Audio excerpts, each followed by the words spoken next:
Good evening, everybody. Welcome back. This is In Liberty and Health, episode number 294. I gotta give a shout out to StreamYard because I can see the number of the podcast up in the upper left-hand corner. So I sound a little bit more cohesive and put together and smart whenever I start these things. Um, Today is going to be a very, very interesting conversation, and it kind of tracks with some of the conversations I've had recently with Jay Dyer, Tommy Salmons, maybe a little bit with Don the Pleb last week, but I've been enjoying these quite a bit, and hopefully everybody listening has been enjoying them as well.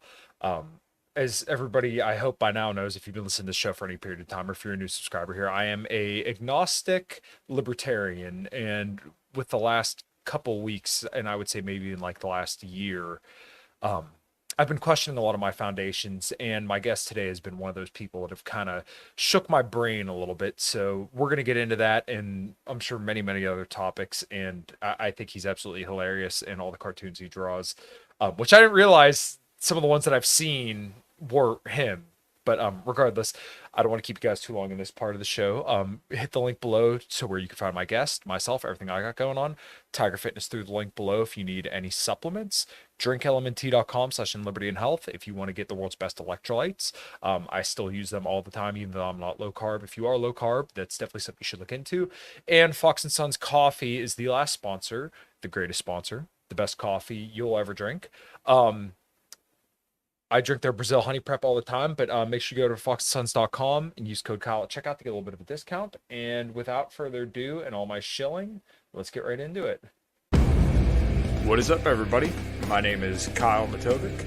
I am the host of the In Liberty and Health podcast, where we talk all things liberty, health, and wellness, and beyond.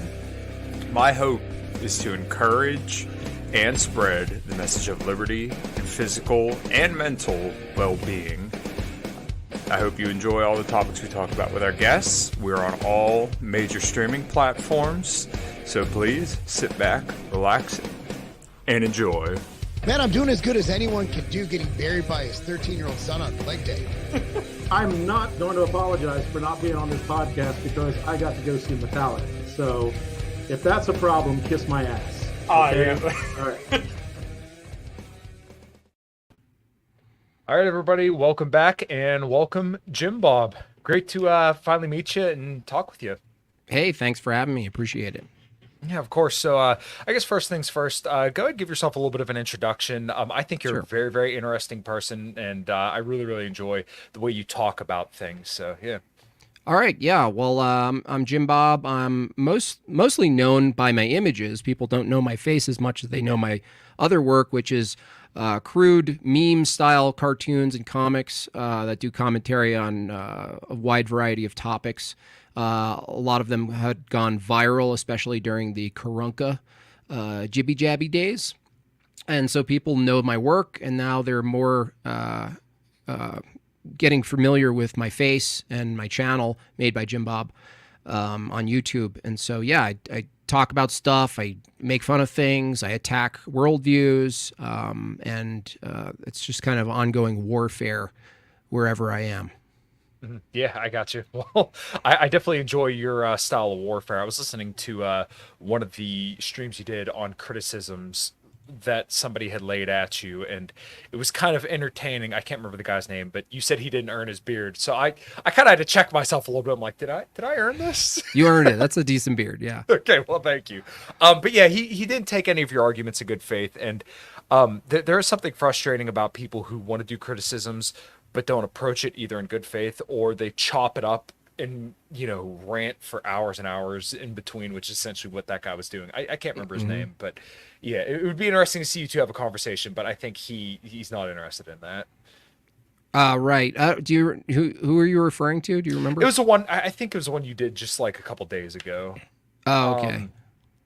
He had a real long beard, and the Omni. The guy. Yeah. Oh, the basic atheist guy. Yeah. Yeah. I remember.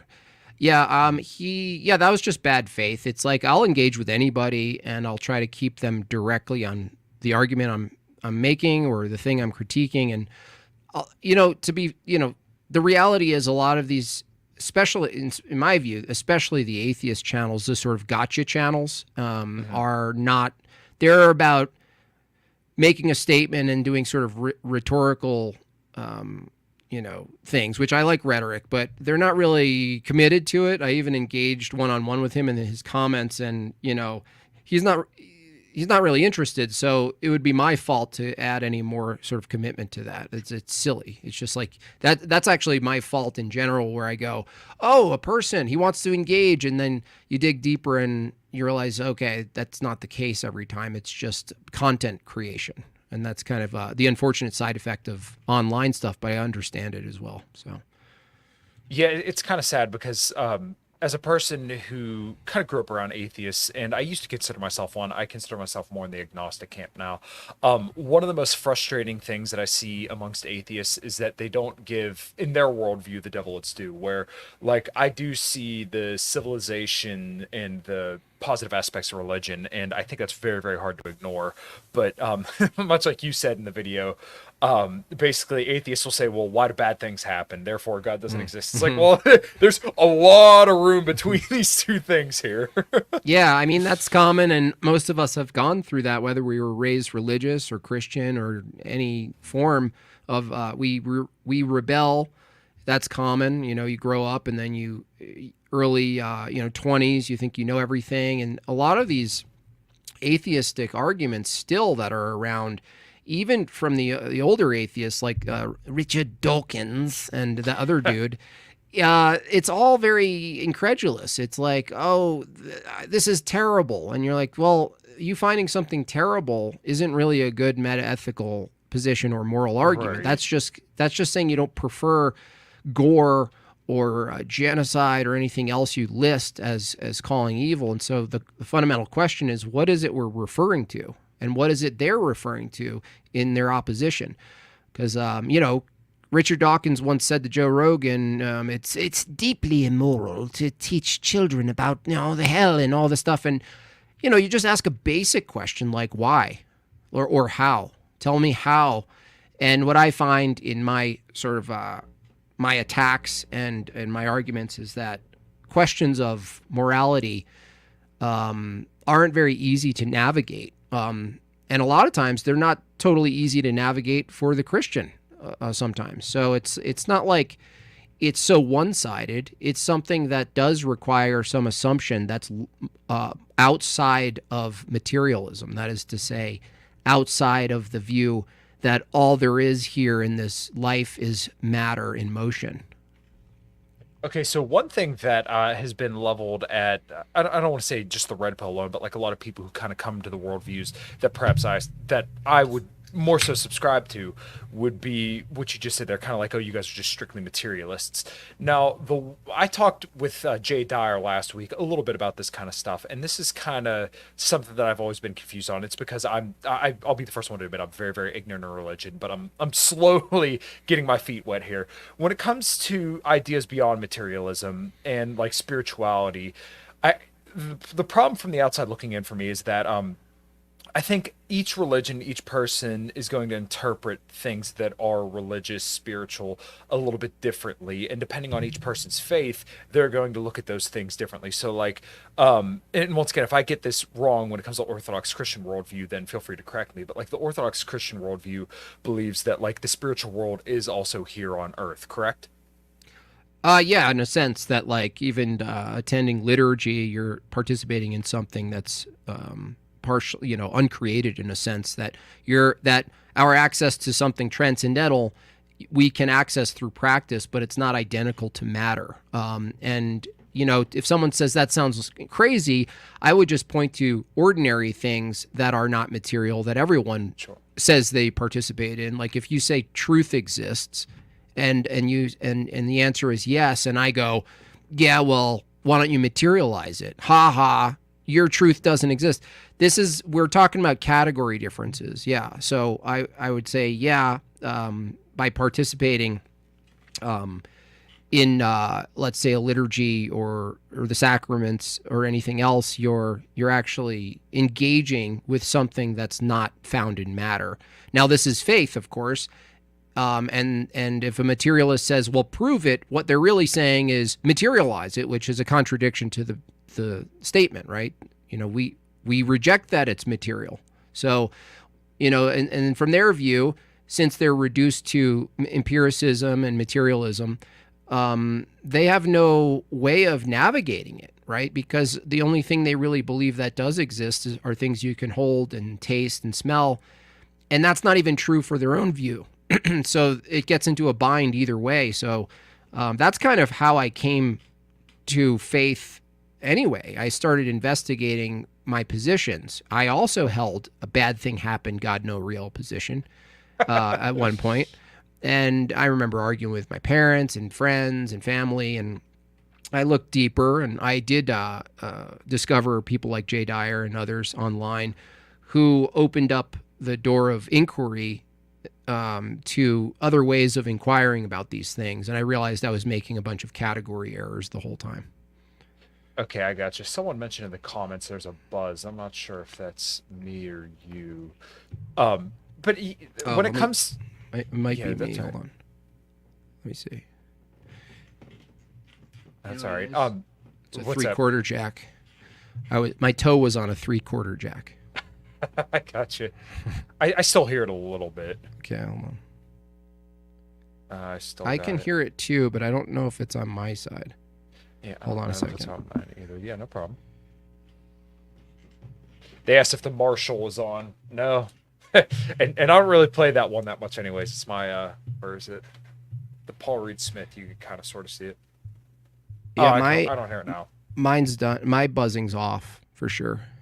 Okay. No, it's you it's don't not hear buzzing. anything from mine? It's very subtle. It's not. It's room sound for me. Okay. Yeah, it's not Is bad. it better now? Yeah. Okay, cool. All right.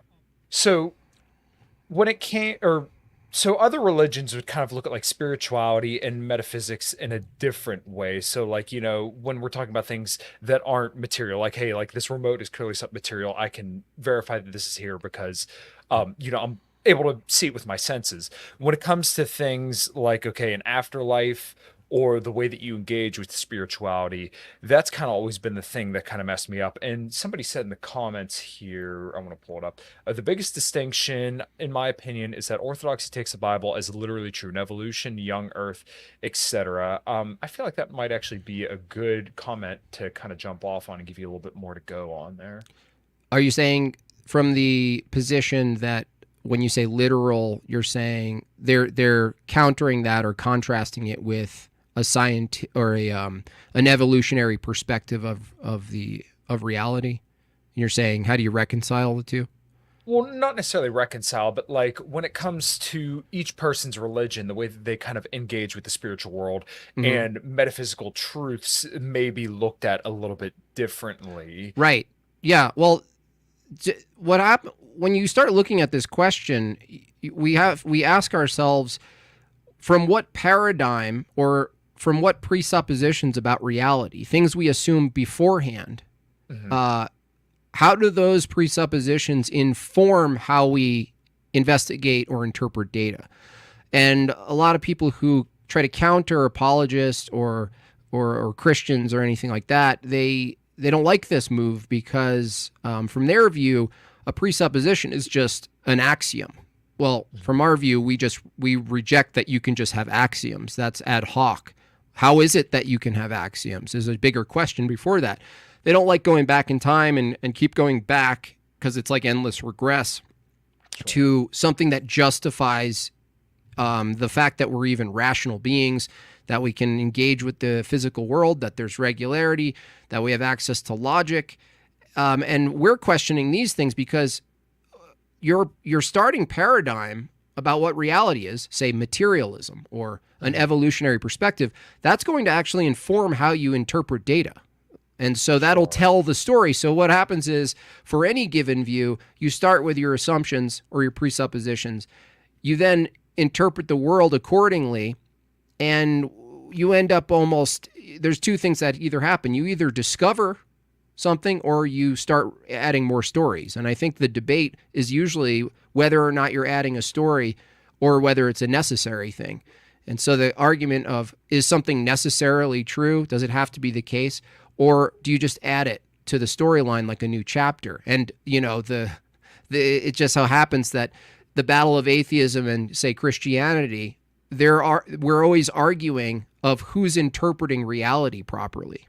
But not only that, the annoying people like me or Jay and a lot of other people, those filthy pre-suppers, we're asking a different question. A bigger question is, are there any preconditions for reality to be the way it is?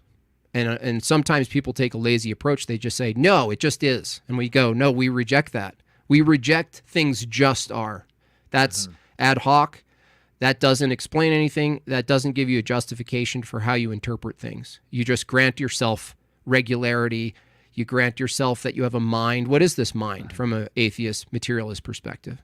So these different questions come into play with even claims like evolution. There are consequences to an evolutionary view. And also all of the back, the I would say like post-diction, if that's the right word, the story we tell about the past without having any access to it leads even the evolutionary perspective to a creation myth, according to their own standard. So now we're in the battle of creation myths, right? According to the one who rejects a Christian creation story. And this happens over and over again. I think my prediction about secularism is that secularists will ironically in the next 10 years, I could be wrong, will adopt an intelligent design story, it won't be God. It'll be like some alien or some, intelligent, indiscernible force out there in the universe or something like this. I think they're going to be forced to adopt a created view of the world, an engineered view of the world.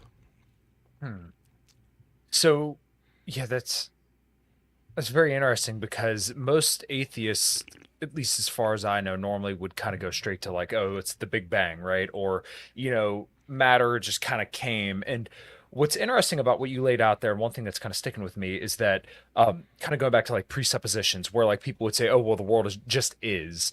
Well, my understanding of what kind of like you guys are kind of going when you go back from there, like you're going back before presuppositions and just saying, oh, well, the world just is. You're basically kind of getting to, well, something had to put all this here. It couldn't have just, spontaneously came. Right. Yeah, I wouldn't use that's essentially what's being said, but I don't think that's the form of the argument. And that's an important distinction is that when we talk about what is, we're including in reality. This is the fundamental difference. An atheist or a secularist might say, if I said what is truth, they'd say that which comports with reality. This is a common sort of slogan. Well, does reality include non-material things? Right. So you need immaterial things like concepts and logic and mind to determine what comports with reality. Yet you couldn't use what comports with reality to affirm that mind and these things exist. You need those things first, right? So in other words, you need a bunch of immaterial assumptions, categories, and things to even investigate the thing called hard reality, the thing you're calling the post at which you're measuring what comports, right? What does comport mean? Yeah, this is a really, really interesting point because like this kind of gets to where I started to question a lot of like libertarian philosophy and how you get a moral code God from bless there. Yeah, well, I listen. I try to be intellectually honest as a person who has done many, many diets and done many, many things throughout my almost 30 years on this planet. I've changed my mind on a lot, and I'm constantly trying to just learn more and become better. And this is part of that process. So when like all this stuff you're kind of getting to now, we're like, okay, well, to interpret reality and truth, you're already presupposing that your mind and your cognition are already a thing. Right, in the material worldview. So from there, okay, well, you can't really build a moral framework because, like, you already presupposed that this just is. So, okay, well, then how do you get to oughts from there if you have nothing guiding you and you just have descriptive reality and what you can hold, touch, taste, and feel, and with your senses? Yeah, I mean, the first question is if you're engaging with reality and you have a statement like truth is whatever comports with it, you have to include the tools that you're using because they're a part of reality. So I would ask, I always ask, where are these things located? What's their ontology? What are they made of? A materialist falls apart really quick. You know, you just ask if knowledge exists. They have to say yes, but they can't say it exists the same way an apple exists. Now, someone might try to bite the bullet and say, no, knowledge, you know, I debated this one guy, Mike Brigandy, who actually said the laws of logic, the law of identity, is found as matter in the brain. And that's interesting. How is it that Kyle and Jimbob have the same exact matter in the brain? That doesn't make any sense. These are distinct things. It actually violates the law of identity, that there are two laws of logic called the law of identity, you know, in your brain and my brain, but they happen to hold true, right? And also they precede our brains. So these kind of questions, you know, typically people don't like them because they're not very. People are used to normative stuff. They're arguing about politics. They're arguing about all these which are very important. And honestly, they're more interesting for most people. They can track them easily.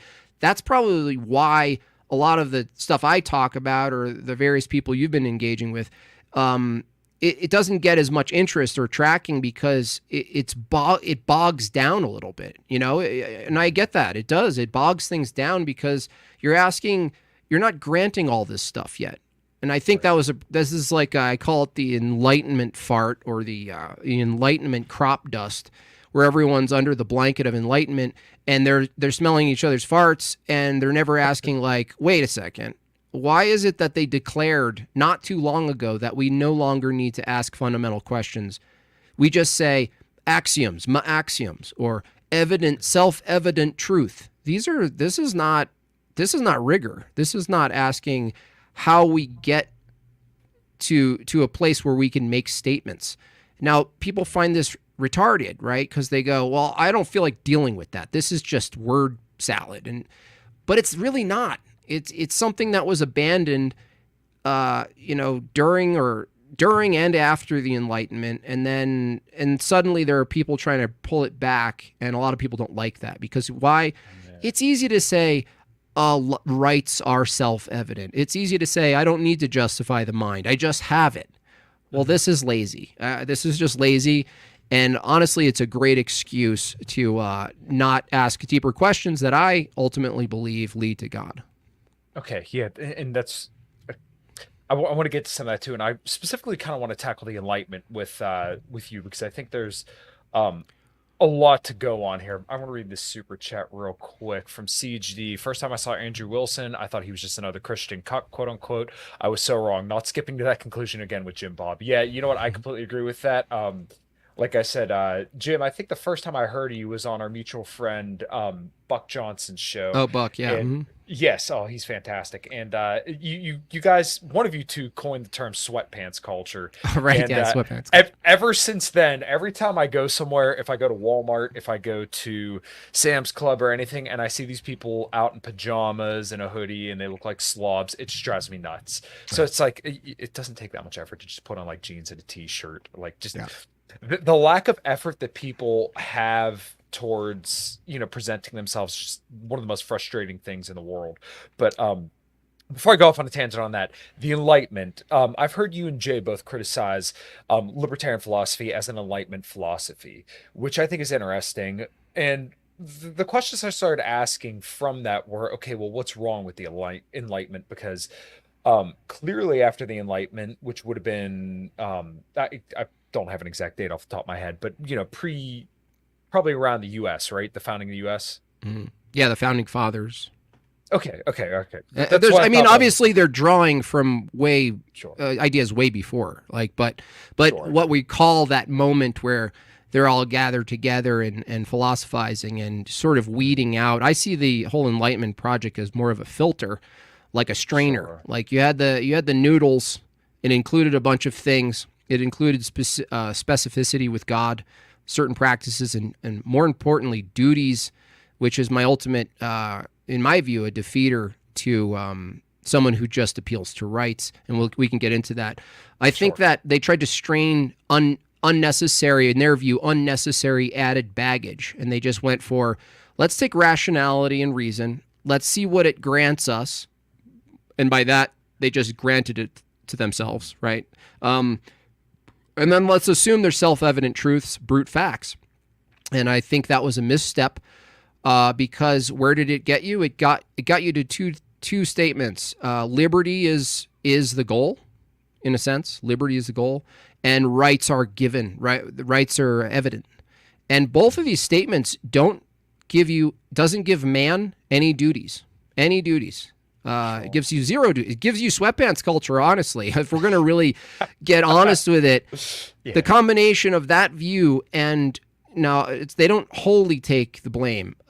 Convenience, luxury, modernity, decadence leads to the sweatpants culture. But the foundation of thinking that you're just granted rights, which I would make maybe synonymous with entitlements absent duty. Like if you say I have a right to own a gun, it's not saying that you have a duty to, right? But if you were to take the approach you have a duty to own a gun, right, then this is a different claim than you have a right.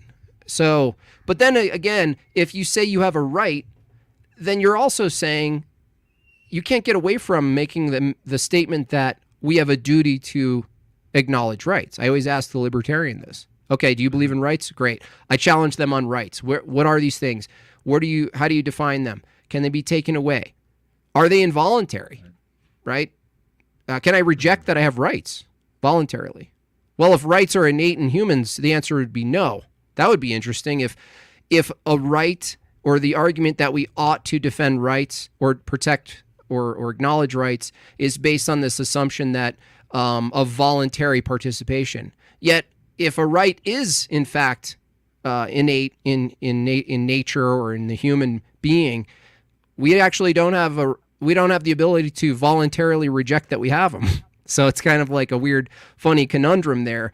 But besides that, the duty and rights distinction is a really, I think it's a really a cutting distinction for the classical liberal, the libertarian, the Enlightenment thinker. It's just, and some of them know it. At least some of them admit it. They go, yeah, I can't ground duties. I can't ground the oughts or the obligations. Yeah, and I would actually agree with that. Now, the one thing that I guess, I don't even want to say this is necessarily pushback, but, from my own perspective, and maybe this makes me a consequentialist, but like I kind of look at the duties in religion as a whole is like a net benefit, like a very, very good thing. So the duties that are kind of outlined in religious morality are kind of what could give you those duties.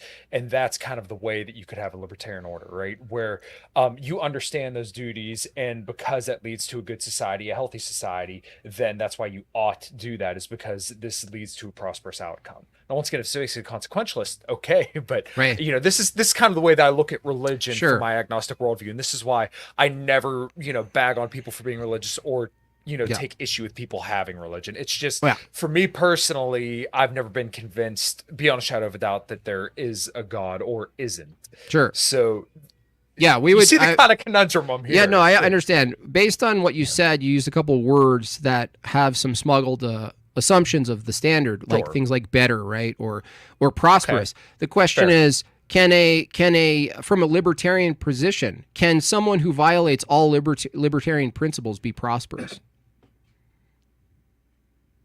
Okay, well, what would you define as libertarian values in this situation? Well, like not violating autonomy, giving people ultimate freedom so long as they don't hurt you or take your stuff. I'm asking if another position can give you prosperity that violates those things, then clearly it's not a peculiarity about libertarian principles if you can be prosperous and violate those principles. So it basically brings into question how many different views of principles can produce materialistically a prosperous, quote, nation society. Well, a lot of different ones could. That's why it doesn't tell you whether being prosperous is equivalent to being morally good or ethical, because unethical means can give you prosperity. Mm-hmm. So I mean that's a problem with the prosperity. That's actually a problem with the modern reformed approach that we see today with Christianity, is they preach prosperity gospel, and this is a fundamental flaw because duties. I can give you one example that you might even agree with, that if the libertarian principle of non-violation is the goal, is the value, is the virtue, why is it that doing one of the ultimate virtues, the ultimate duties, requires you to violate those things? For instance, if we were really good pals, Kyle, and we got to know each other, and let's say we met in person and you were down in the dumps, and you took a very libertarian position and you held a pew-pew to your head and said, Jimbob, I don't care, dude. The live streams have been great. I haven't been playing music. This sucks. I'm tapping out. Well, is it my duty to use force if I have to stop you from exerting and expressing your liberty to act against yourself? It's not hurting anyone else, right? So do I have a duty, right? Can I violate the principles of autonomy and all these things to stop you? Well, the answer is yes. You and I would both probably do that for our loved ones, maybe even for a stranger, given the circumstance. Yeah. So if there's one example of a duty that supersedes the assumed virtue of liberty or autonomy, then that just one example of that means there's more to a philosophy. There's more to investigate, and there's enough that we can see in libertarianism to say this is incomplete altogether. Like this is this is not full, right? Yeah, you know what? And I would actually completely agree with that, because in my worldview, I think it would be preferable. Obviously, living is preferable to dying. So therefore, it would be preferable if you did everything you could to make sure that somebody who was in dire straits and they were going to end their life in such a way, then and once again, in my opinion, I think it is preferable that that person continues to live regardless if their circumstances may be awful. Now, like, we could kind of get into the nuances perhaps of somebody who's, let's say, fourth stage cancer or something like that, and their life is going to be extended misery, where there is no chance for survival. In that situation, I think there's a little bit more nuance. Now, once again, I wouldn't say, okay, well, that means you go and blow their brains out, but I would say, okay, well, maybe we should hear them out. If there's any way to ease their suffering in a reasonable way, then I think that's fair, because that's I think at a certain point there's it's still subjective, because each person is going to tolerate suffering differently, but at a certain point, what is best for that person? Is it best they suffer for, another week or two? Is it best that they, are put out peacefully? And this isn't like something that I think you could really ground, but I think there's a conversation. Sure. Yeah. I mean, if you reduce it to preferences, though, then you really couldn't argue too much against even the person who wasn't dying from cancer, who had a chance at life, because ultimately his preference would supersede yours if the standard itself is preference. So my view is that a duty would supersede preferences, like that we would actually use force and intervene even when the person didn't prefer it. Why? Because this happens all the time. I mean, being a father, you're always going against your preferences in pursuit of your duties as a father, almost all the time. Like, what you prefer, what you feel that you want to do at the time, that's gone. Okay. All of this is gone, right? Maybe this takes me out of the realm of libertarian again, but when I've thought about children, I typically think that because children did not consent to being brought into the world, that I do believe they have positive rights, because once again, they didn't consent to being brought into the world. And in order to have a better society, then you should treat your children as best as possible, because once again, they didn't consent to being born. So therefore, the onus is on you to take care of them. Yeah, I would say none of us consent to being born. And so the question isn't whether or not a child consented to being born, because we were all children once. Is whether the question is, at what point do you determine when they have some what you call autonomy? But I would say I would push back on this anyway, because you're of age and I'm of age, and if you were about to do something to yourself, I would treat you like a child. I would stop you the best of my ability from doing something I thought was harming you or someone else. So this, even policing, the basis of policing is just that. It's almost the clear, explicit promise that your autonomy will be violated if it's perceived as a threat or a violation of the law, or potentially harming yourself. We just come in and just go, no, we're not doing that. And I'm glad that's the case. I'm glad that we don't live in a society where liberty is above all, and if you just want to get into a self-deletion pod, which are getting popular in some countries, and hit the gas, right, and delete yourself. I'm glad that's not normally accepted. I'm glad that we still value human life and dignity as something above our preferences. We always deal with our own inconveniences. We deal with things we don't prefer all the time, and the magnitude at which that experience justifies ending your life, I still don't think it exists from my view. I think that you do suffer. You suffer, and it's a part of the game that you were given. It's part of the gift of life that you endure it until the end, and you don't tap out. You don't tap out, and you don't let other people tap out so much as you can intervene. Yeah, well, I largely agree with that. I guess when it comes to the euthanasia conversation, I think that's a lot more nuanced in very, very minimal cases. But as far as suffering's concerned, I completely agree that I go in this past weekend, I deadlifted 545 pounds for the first time with a trap bar, and I was pretty stoked about that. Now, when picking it up off the ground, that's a great amount of suffering, but I realized that the longevity, the health benefits to that are very, very numerous. So therefore, in that situation, I didn't do exactly what I wanted to do, which is sit on the couch, eat ice cream, and coom, if you will, not the coom, yeah, the coom. You know what I mean? Mm-hmm, yeah. I suffered in that moment to therefore make myself healthier later on. So I have no problem with people doing things that are not currently most preferable. Like right now, it'd be preferable to tell my dog to get the fuck out of here and smack me, but I love him dearly. But regardless, I think a situation like euthanasia, like I said, I think that's a very, very small case, but I agree that I think civilization is really kind of built upon delaying gratification, because I think if you just, once again, chase worldly desires at all times, then you lead to some pretty bad places. Yeah, that's the whole thing, is worldliness. The Christian has this distinction, being in the world and not of the world. And we're always challenged with worldliness, being drawn into the world, our desires. And, honestly, if you just follow just a libertarian principle, you're just going to be drawn to pleasures. And then your only guard is really, the only line you draw is whether you think it's hurting someone or not.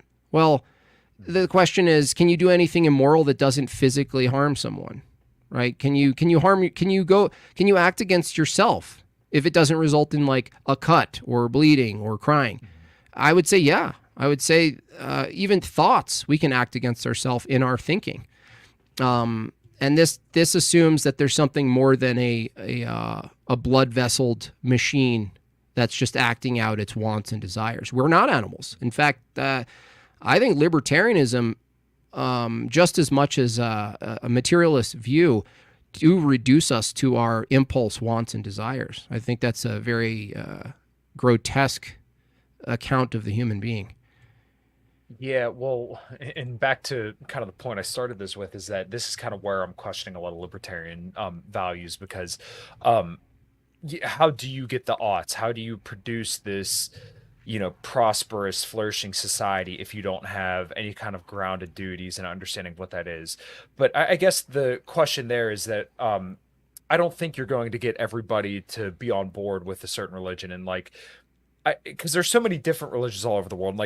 Granted, Christianity is the largest religion in the world, but I think a lot of those people probably aren't like you or Andrew or Jay, who are practicing and very serious in your faith. I think a lot of those people are probably just, hey, I was born to a Christian family, I consider myself a Christian, I don't go to church or anything, but I'm just I'm in this denomination, right? Cultural Christian. But yeah, then my question is okay, well, how does this expand, and how does this become a serious, I don't want to say serious force for good, but serious force for good? Well, it's going to require, for the most part, at least if we're talking about pragmatic view, is a lot of repopulating, a lot of children making. That's essential if you're talking about how this thing operates in the world as some sort of praxis or power that influences policy in these things. You have to reproduce. In that regard, we're winning. Even in the evolutionary view, Christians are more fit definitionally than atheists and secularists because of our ability to reproduce and repopulate our genes. As far as other religions, though, a lot of people have this misconception that because they could name a bunch of different religions that have been practiced or believed, that it means that there are as many viewpoints of the world as there are religions, and I reject this.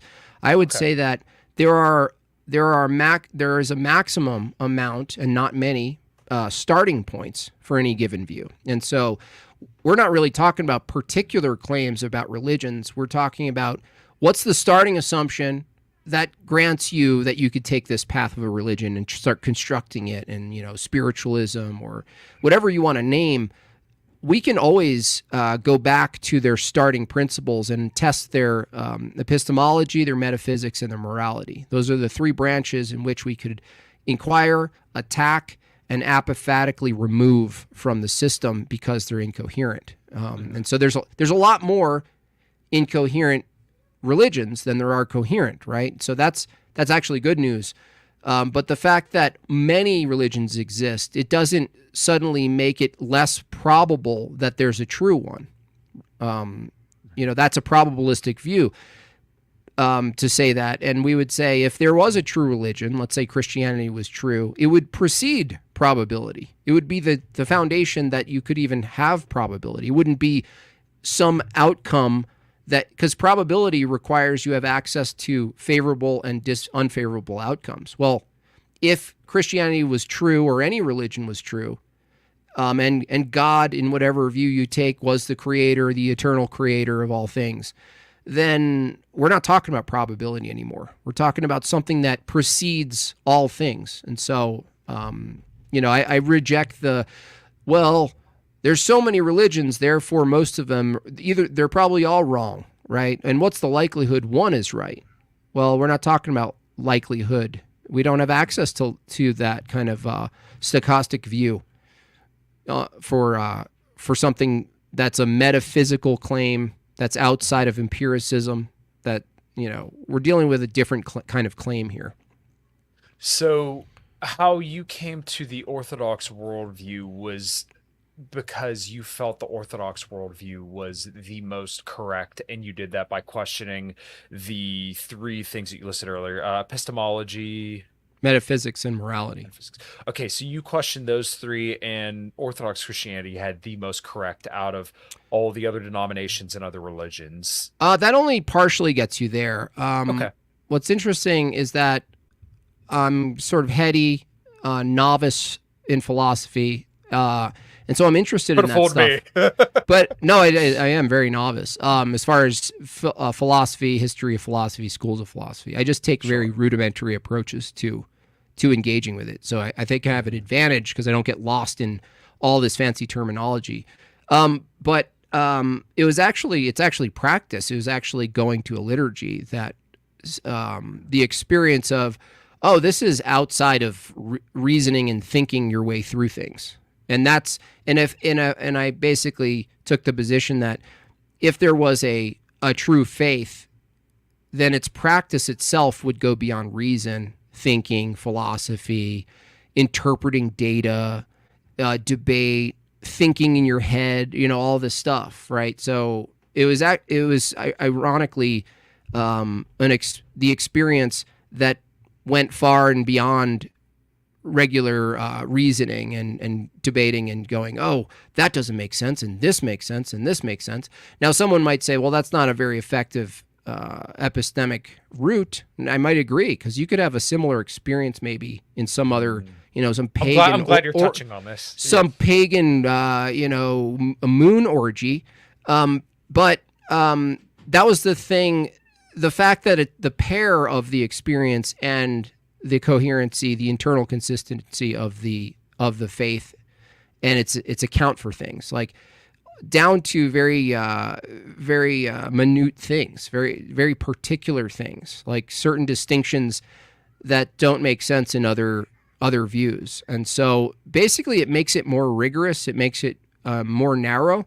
And I come from, I had my New Age stint for 10 years of spirituality. It allows for all things, bro. It's all true. To going, well, no, that's silly. To even state that it's all true and they all contradict each other is impossible. But it sort of led me to different questions. And Christianity in particular, we accept that there's an immaterial part of reality. So what justifies that? There's a material reality. What justifies that?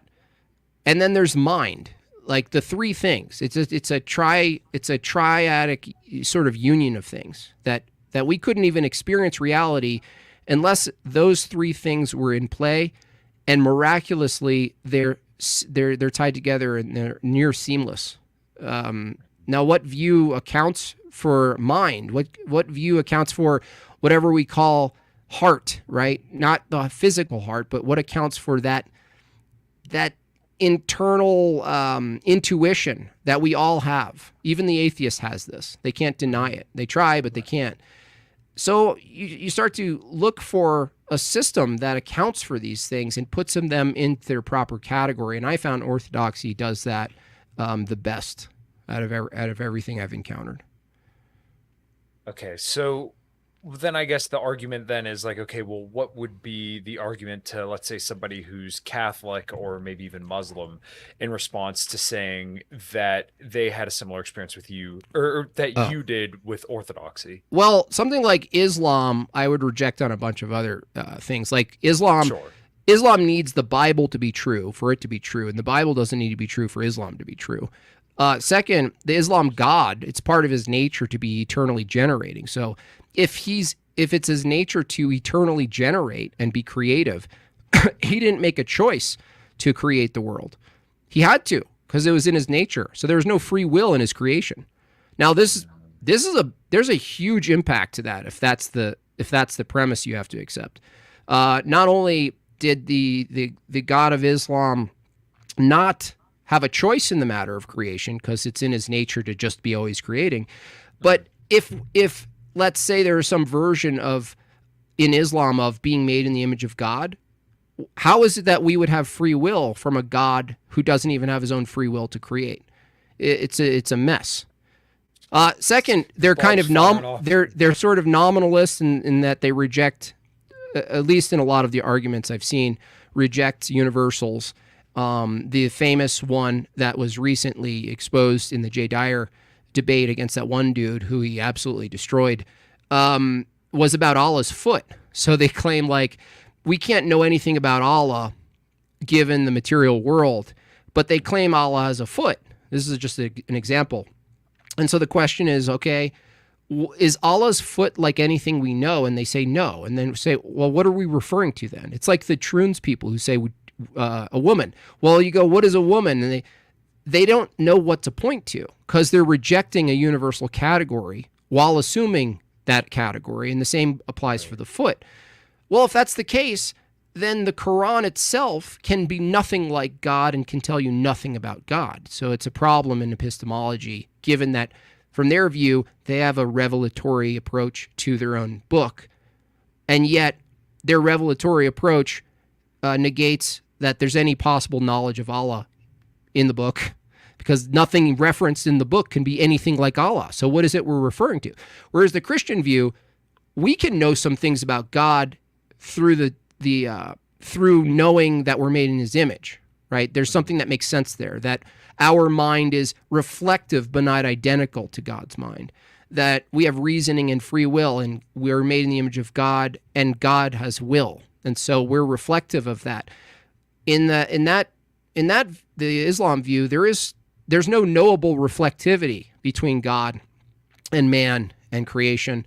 It's just non-existent from the rejection of these universals. And so that's a big problem. The bigger problem is that all of its Gnostic roots. Now someone might say, well, Gnosticism preceded Christianity, which you could say, yeah, there might be some truth to that. But Christianity doesn't require Gnosticism to be true. And like I said, Islam requires a large portion of the biblical revelation to be true. and Christianity doesn't need any of Islam to be true. Okay. So, what would you, in turn, say somebody would, let's say an atheist would say, okay, well, in order for Christianity to be true, you would need God to be true. And if somebody were to reject God outright, what is the next step for you there? I would just ask them, what is their epistemic standard such that they can reject God? And then they would eventually fall into absurdity because their standard would be materialism. And then materialism would contradict the appeal to immaterial things like logic. And they would have to say, well, nothing can be really known. And if that's the case, you can't really make a statement of truth about the denial of God. It's all just, what is it reduced to? It's reduced to, I have a foundation of knowledge that states that evidence is a thing. And then you ask them how they possibly came to that. And then they have no evidence for the tools that they came to the conclusion that evidence is the way to knowledge.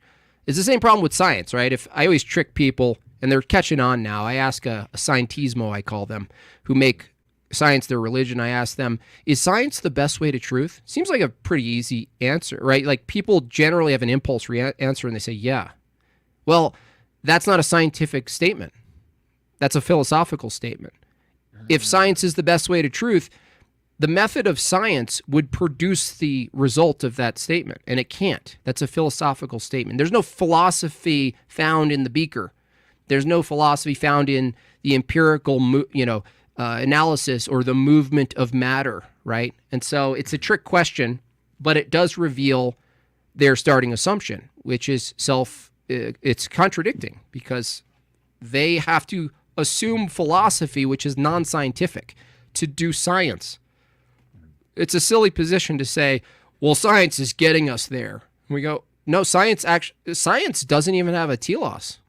There's no telos to science. Doesn't tell you where we ought to use the results toward what are we taking this system of knowledge to. Doesn't tell you where. The same reason libertarianism is descriptive, science is similarly descriptive, but it cannot never give you where toward what, toward where are we going. You know, I actually really like that answer. And obviously I talk about nutrition a lot on this show, and I like your perspectives on veganism, so maybe we'll have to get into that a little bit too. But when you look at science as a set of tools, then you can gather information. And I also consider myself more in the red pill sphere. You get this information and then you kind of get to fill in the blanks from here. So like when it comes to like, let's say protein research, right? We know that, there are more of the amino acid leucine in animal proteins than there are in plant proteins. Okay, well, why does that matter? Because they've done enough studies now at this point to determine that when you get about 3 grams of leucine from a protein source, then that triggers muscle protein synthesis, which is the ability for your body to start creating, more muscle proteins and do all the great, wonderful functions that build muscle. Okay, so you don't necessarily get the should from, okay, well, there's more leucine in animal proteins versus plant proteins, but you can kind of deduce it from that. You could say if. You could add an if and get there. You just say if you want the full, condensed version of these proteins, you're going to go from the meat and not from this other version of it. Right. So that's kind of why I tell people, you can't, I don't think science is a religion. It's just a tool set, information that you should use and learn from to make your life better from there. But I agree that like you can't get moral oughts or like a whole worldview from science. This is just information on a page. Well, yeah, even without the moral oughts, you can't even get the statement. I value science, just stating the value claim of science. Yeah. I value knowledge. Right. Like this is not found in the scientific method at all. And that's why, people who learn, who are scientists, they do go through at least some of them. I don't know if they even require this, but the course philosophy of science, that before they go on and do what they're doing, they're given basically a pre-existing web of knowledge or categories that they're engaging with, and they're assuming to exist first. One of the main ones is just the regularity of nature. That like you couldn't do science unless you had full faith, and it's unreasonable faith, by the way, that tomorrow is going to be like today. It's totally unreasonable. There's no argument that you can produce that tomorrow is going to be like today or yesterday without making a massive unjustified assumption. And people think that's ridiculous. They go, what do you mean? The world's the way it is. And so yesterday was, there's similar things that happened yesterday, and, nature did its thing the same way, and the sun and all the components of reality operated. So, and it happened today. So therefore it's okay. It's fine to assume it's happening tomorrow. Well, sure. But just as long as you call it an assumption, this is why a lot of the atheists, they don't like that this is a faith-based position. They say, no, don't say that word. It's confidence. No, it's not confidence. It's faith. It's you don't have access to tomorrow, and you have an assumption that these laws are going to follow through, that they're going to hold true. It's an assumption. Okay, so I guess when it comes to that argument, I'm actually kind of interested in this. So we know that tomorrow is more than likely going to be here because, we've lived here for so long, right? You and I'm not sure how old you are, but I turned 29 back in November. So I've had almost 30 years where the sun came up, the sun went down, the weather changed throughout time and space. And then I got bigger and bigger. I got a little bit more bald, but I got a little bit more beard too. And I got a little bit more buff and got to enjoy good food all along this 29-year journey. Right. So it's only reasonable, or I shouldn't say only reasonable, but you can have a high degree of faith that tomorrow is going to be much like it was today. Now, it's not guaranteed, but I think you could have a high degree of faith because of lived experience and empirical sense data over the course of 29 years. Right. What I'm saying is that all of your analysis of sense data is all past-based and says nothing about tomorrow. Okay. So you could say it makes sense that I recognize today as today because I have backlog data of yesterday. Precedent. Yeah. So you could make sense of it. You go, oh, today makes sense because it was like yesterday. But the whole problem of induction, which from both sides, they don't really try to solve it. It's just we just reduce it to, okay, well, we have to make these massive assumptions that don't seem massive because at our scale we have a bunch of yesterdays to gather. But I'm saying that logically it doesn't give you certitude at all about tomorrow. It just says, well, it seems intuitive for me to say tomorrow is going to be like today, and we all accept it. We go, oh, the intuition tells us like. Why wouldn't, it would be weird we would say something like it would be weird if it didn't happen, right? Tomorrow didn't happen the way it happened today. But that's more of evidence that we just take it for granted, isn't it? Yeah. Yeah, it is. So it's like our thinking. It's like our rationality and our thinking could be, our faculties could be gone today, tomorrow, the next second. But we just take it for granted the same way tomorrow. We take it for granted that things are operational and still intact. And we think that, like, if we make the analogy between the regularity in nature and the regularity of our ability to reason and think and operate, it's the same assumption. We're going, oh, well, of course tomorrow I'll be fine. It's actually not true. It's just not true that we know that. It's just a massive assumption. Right. So even from a religious perspective, you still don't know that, though. But go ahead. Yeah. Well, I guess this is like an interesting thing. Like, sure. And I get caught between these two things. Like, my position is that everything's faith-based. But if the faith is true, like if it was true, the faith was true, then we would know that, God is basically providing a regular, rational world. And the reason is it's not so we can live preferred lives and do the things we like doing and, seek a Disney happiness, right? It's because it's provided in reflection of him so that we know him. That's the Christian view. You don't have to accept it, but from that view, creation was for us to know him. And so any form of creation, even in its fallen state, is even logic and reasoning is some sort of reflection of God, not identical. This isn't to say nature is God. It's reflective. And so from that view, the Christian has a little more, in their view, faith or certainty to the regularity because there's purpose to it. Now, if suddenly we were wrong and the regularity fell out and the law of identity didn't hold true and the world was unintelligible, I'm not certain how the Christian would respond to that from their theology. If the regularity and the rationality of the world itself, from the Christian view, was purposeful to know God, I'm not sure how we would interpret. I think we'd be in a tough position, honestly. Okay, so. And I don't want to make a lazy argument, but I kind of want to throw this at you to see kind of where you go with it. But when it comes to a lot of this stuff, it seems like you and Jay kind of presuppose God and say, okay, well, he fills in the rest from there. So, like, how do you get regularity and, the consistency and a wholesome worldview from belief in God alone? And like I said, I hate that this sounds like a lazy argument, but, like, it doesn't seem... How do I want to phrase this? It doesn't connect for me. You're talking about the tag argument in particular. I guess so, yeah. Well, the tag argument is basically X is the the transcendental argument for God is X is the necessary precondition for Y. Y exists, therefore X, which is a syllogism that's valid, right? And there's an if there, but it is a valid form. So your position isn't that the form of the argument is weak, because it's not. It's valid.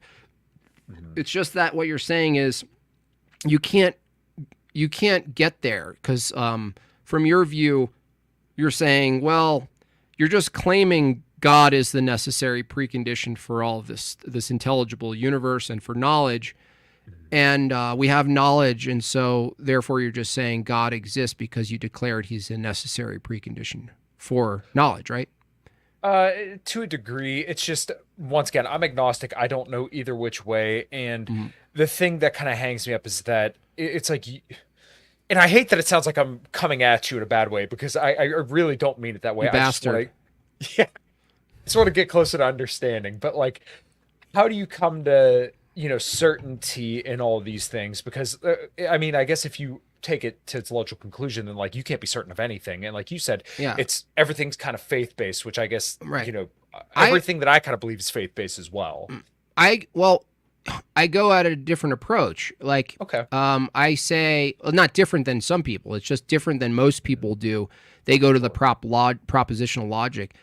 Well, if you take the argument, right, if there was an alternative that could account for knowledge, regularity of nature, mind, and everything in between, that makes a world that's intelligible.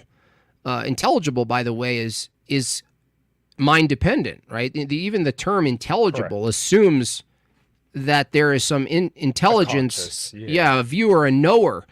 And so you add in immaterial things. Like, my perspective is, if people can't engage with the tag, which is common, the transcendental argument for God, I take a different approach, at least to use as a bridge, and we'll see if this works better for you. Sure. I take the approach that that truth is absolute, and if someone rejects that premise, they're in a performative contradiction. Yes. Okay. Well, okay, but then how do you get to ultimate truth then? Well, let's just start that if you reject that truth is absolute, you're claiming truth's absolute. Because you're making an absolute truth claim about truth not being absolute, right? So you could only go one way, right? No, you're right. You're right. Okay. Then I would say truth is conceptual. Okay, yeah, because you would need to have knowledge and consciousness to perceive truth. Right. And that truth being conceptual and absolute, concepts are mind dependent. Correct. Because And if there was no mind, you couldn't have concepts because right, there'd be nothing to know. right. Then if they're mind dependent and truth is absolute, the human being, are you and me capable of generating an absolute truth, or do we discover it? I mean, and tell me if I'm going off the rails here, but I would say that we as human beings are capable of developing an absolute truth because we could produce a child, which is a being that we know exists because it's able to interact in the world. Okay, in that sense, you're saying we're producing an object in the world called a child, but the truth of the matter is that something was required beforehand for that to be possible. And that would be a knower and a Well, consciousness. forget that. Just Okay. just the world existing in a certain way needed to be Yes. true before you did that. So there's something that's Yes. bigger that we're calling truth that precedes our ability to make stuff, reproduce, do stuff in the world, right? So what I'm saying is, like let's take the laws of logic. Humans describe the laws of thought, law of identity, non-contradiction, excluded middle, but we didn't invent the actual law. We invented the way we described the law, right? Yes, yes. Okay, Because so that's still a concept. yeah, that's out there that we just, that's why I say we discover it. We didn't, some people try to take the position we created the actual laws of logic. And I go, well, no, creating would assume the laws of logic existed already. How could Right, you if- create if- anything? If you said create, then Yeah. that would imply that you could touch, taste, or feel. Yeah, the- that there's something. Yeah, there's already identities to manage, right? Concepts and these things. Yes. So if truth or laws of logic are absolute, we agree. We can't change the law of identity. You and me can't just think really hard and completely upend the law of identity, right? That'd be kind of cool if we could. But We couldn't do it. We wouldn't even know if we did it because that Mm-hmm. would assume the law of identity to know that. So Oh. all of these absurdities lead us to go, okay, well, these things are, we don't mess with these things. We didn't make these. We discovered these things.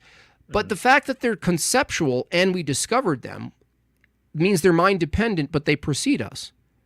So what I go to is if these concepts are absolute and mind dependent, yet they precede us, then any absolute concept, from my view, it's reasonable to assume is tied to an absolute mind.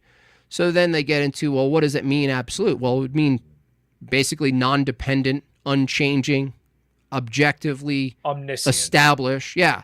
This is something beyond the human capability to fully access, but we can understand, similar to like infinity or something. I'm not equating God's mind with infinity. I'm just saying there are concepts that exist that we discovered that we can't fully Grasp. witness, right? We Yeah. can't fully engage with them. But that doesn't mean they don't exist. And so from that view, I work a little bit backwards. And this doesn't tell you who the mind is, but it at least gets people on a bridge because they have to accept the laws of logic. They have to accept that truth exists. To deny it is a contradiction. They have to accept that these are concepts, and they have to accept that concepts are mind dependent. And if these concepts are mind dependent and they precede our own minds, even from the evolutionary view, that there was a truth of the matter before minds, emerged from their view, their emergent properties of the brain. Well, there was a truth that needed to be necessary. So what's interesting about the transcendental argument for God, the atheist and the materialist does a similar argument. They just don't go transcendental. They go, it's like the material argument, right? It's like they're presupposing. Yeah, they're basically saying there's a necessary precondition for knowledge, and it's the past, and the past has to operate a certain way. Well, But where does that past start? Yeah, where's that past start, and what gives, where in that past are these conceptual laws that you must agree hold true? In other words, the law of identity still holds true before your mind, before humans, evolved and got up from ape land or whatever. There's a whole myth, in my view, a mythological story about creation, right? The Big Bang, and then planets, and then these systems with these unrelated particular objects that stay loyal to each other and help each other, like the moon and the sun. What? Okay. Well, it's not going on a tangent there, but that still assumes regularity, the laws of nature, physics, and logic. It's intelligible, even though there's no mind to it to view it, right? It's still intelligible. It operates a certain way that it could be understood. Now, if that's the case, there's a necessary precondition. There is a tag argument that the atheist makes all the time. You simply ask them, are there any necessary preconditions for knowledge? It's the same argument. They're going to say their God is some fantasy where there is a singularity in space where all matter was not matter, became matter, expanded, and then regularity happened, unjustified. And then, life emerged from non-life, and then so on, and then the brain, and then... So they have their own necessary preconditions. They make a tag argument. It's just not transcendental. It's a material argument for preconditions for knowledge. It's the same form. And I even asked someone directly about this. I said, what's ultimately, because you said something interesting, Kyle. You said they just keep going back. You have to keep going back until some singular moment, right? Well, now the going philosophy, I think it's popularized by Graham Oppy, it's an Australian dude, I think. He just declares there's a initial state. He just declares it. There's an initial state. Well, the initial state is just the physical version of God. Well, then, okay, but then the question would be, what created that initial state? Right. That's exactly what I say to them. I go, for you to say a state of affairs exists means there's law that such a state could exist, right? And matter. And matter, and operations. And there would have to be something to understand it. Well, I asked the guy I was talking to, I said, well, does this initial state, is it impossible to articulate what it is using just like regular logic and describing parts and operations? And he said, yeah. And that's exactly our argument for the Trinity, by the way, is that the way in which we're limited to describing the Trinity because it transcends one or many things. The Trinity is a being that transcends one or many, which is how we look at the world, one or many. Sets of things, particular things, categories of things. And if we argue God is one and many, then definitionally he can't be described the same way we describe objects. Well, it just so happens this person I was arguing with was trying to basically articulate, with the limited difficulty, the difficult limited form of analogy and language. He was trying to say that this initial state transcended our understanding of parts and objects, right? And that's like, okay. The only thing missing, I asked him this. This was the end of the conversation. I said, okay, what if I granted you this initial physical state? Can you tell me where the metaphysical category exists in this, ontologically, in this initial state? He said metaphysics is identical to matter, and that's where he loses, because the things we refer to, this is again the problem with the Muslim foot, the Allah's foot. The things we refer to as categories are not identical to the matter. The word apple in any given language will never be found in the particular elements of the apple, will it? No. So that the whole category, metaphysics, time, ontology, all these categories we need to describe reality are never found in the hard reality. So how could this initial state include knowledge, right? What is that? What is that made of? All right, so I got to write something down, and then I want to engage with this comment, and I think I could rebut this comment, but I'm curious your thoughts too. Okay, so somebody said you had a hole in your argument, and from Old Joe, he said the laws of physics are not mind dependent. Yes, they existed before us, but also without our mind. Hence the statement, vast oceans of truth lay undiscovered before me. It airs a mind to appreciate. And thank you, Siege, for the additional super chat. You sent one in earlier. I'm sorry I didn't acknowledge it, but he said, all right, JB's cool, but Andrew Wilson over Jimbob. I don't know. So far, I got to say I like Jimbob a little bit more. I got to get Andrew on the show, but I like them both. Okay, so the laws of physics are not mind dependent. Yes, they exist before us, but also without our mind. I don't think you said that they were mind No, dependent, I unless didn't say the I'm laws of mistaken. physics. The laws of Okay. physics abide by the laws of logic, and the laws of logic are conceptual. One could argue that the laws of physics, as they're described, are conceptual, so they're mind dependent. Like the way we describe the laws of physics, the laws of thermodynamics and stuff. These are the descriptions themselves are mind dependent. But the thing, I think what he's saying is the things occurring. Fine, but I didn't say the laws of physics. I said the laws of logic. So the laws of physics abide by the laws of logic. Or otherwise, you wouldn't have any laws. If X didn't operate in a certain way in relation to other object X or Y or whatever, then nothing would maintain. You wouldn't know the laws of physics unless they were bound by the laws of logic, that they held true, their identities held true. Yes, are they different? I'm not sure exactly what he's referring Are the laws to. of physics different than the laws of logic? Yeah, Yes. this is what I'm saying. However, the concept and naming of two or plus equals took a mind to conceive and express. Um, I, I guess that doesn't.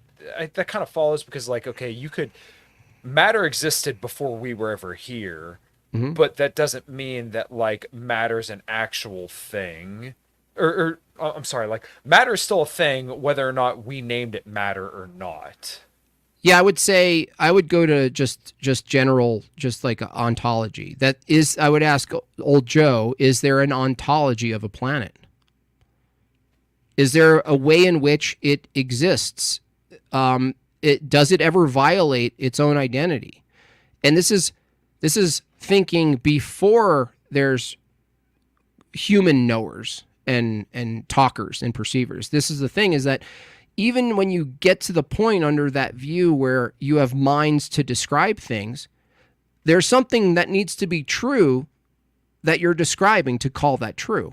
Like, some people say, well, no, it's not true until you make a proposition. Well, I deny that, because something before your proposition is made needs to be true.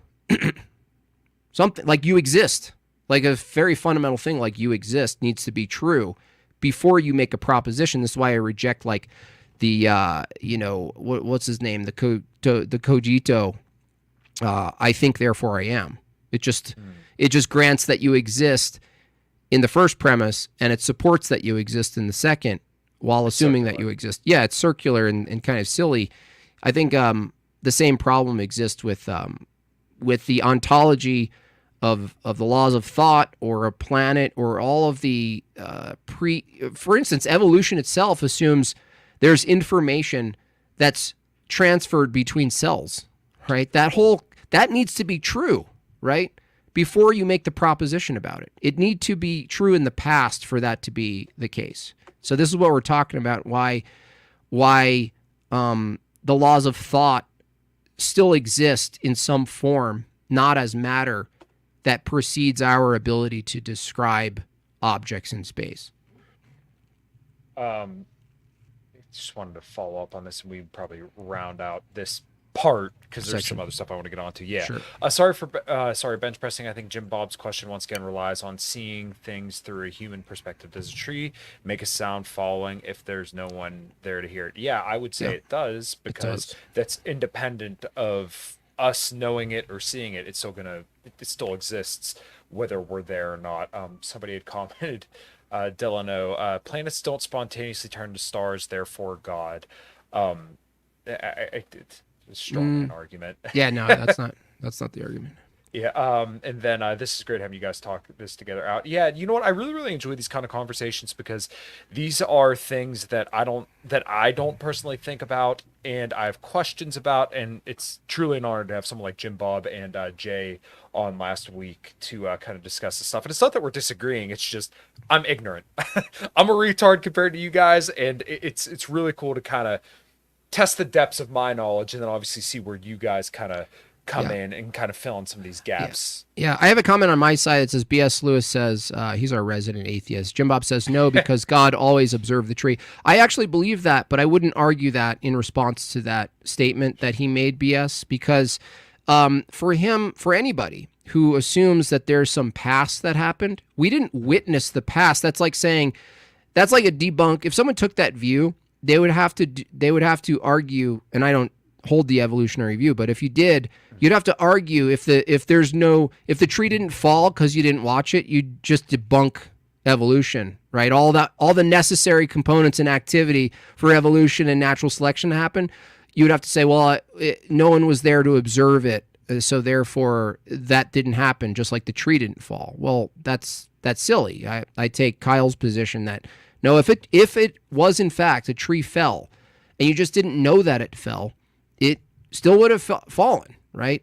There is something that occurred, and to say that things don't occur unless you observe them is a silly position, because then you don't have any access to the past. You have to reject the whole past, which is, by the way, the past is required to do inductive reasoning. So it's like it's a whole problem there. It's a giant problem. Well, we couldn't be speaking right now if the line of logic was true that they're kind of presenting there. So right. One more thing on the whole kind of creation discussion, I want to make sure that that's kind of where we can round this out, is that, okay, so if there was one singular truth before there was matter and a knower, then how do we know that there wasn't a God before the God that you believe in? And I know there's an answer to this, but I'm curious how you kind of square the circle. I would say that any God definitionally would be eternal, so that would negate any precedent. So that would precede time. To say there's a God before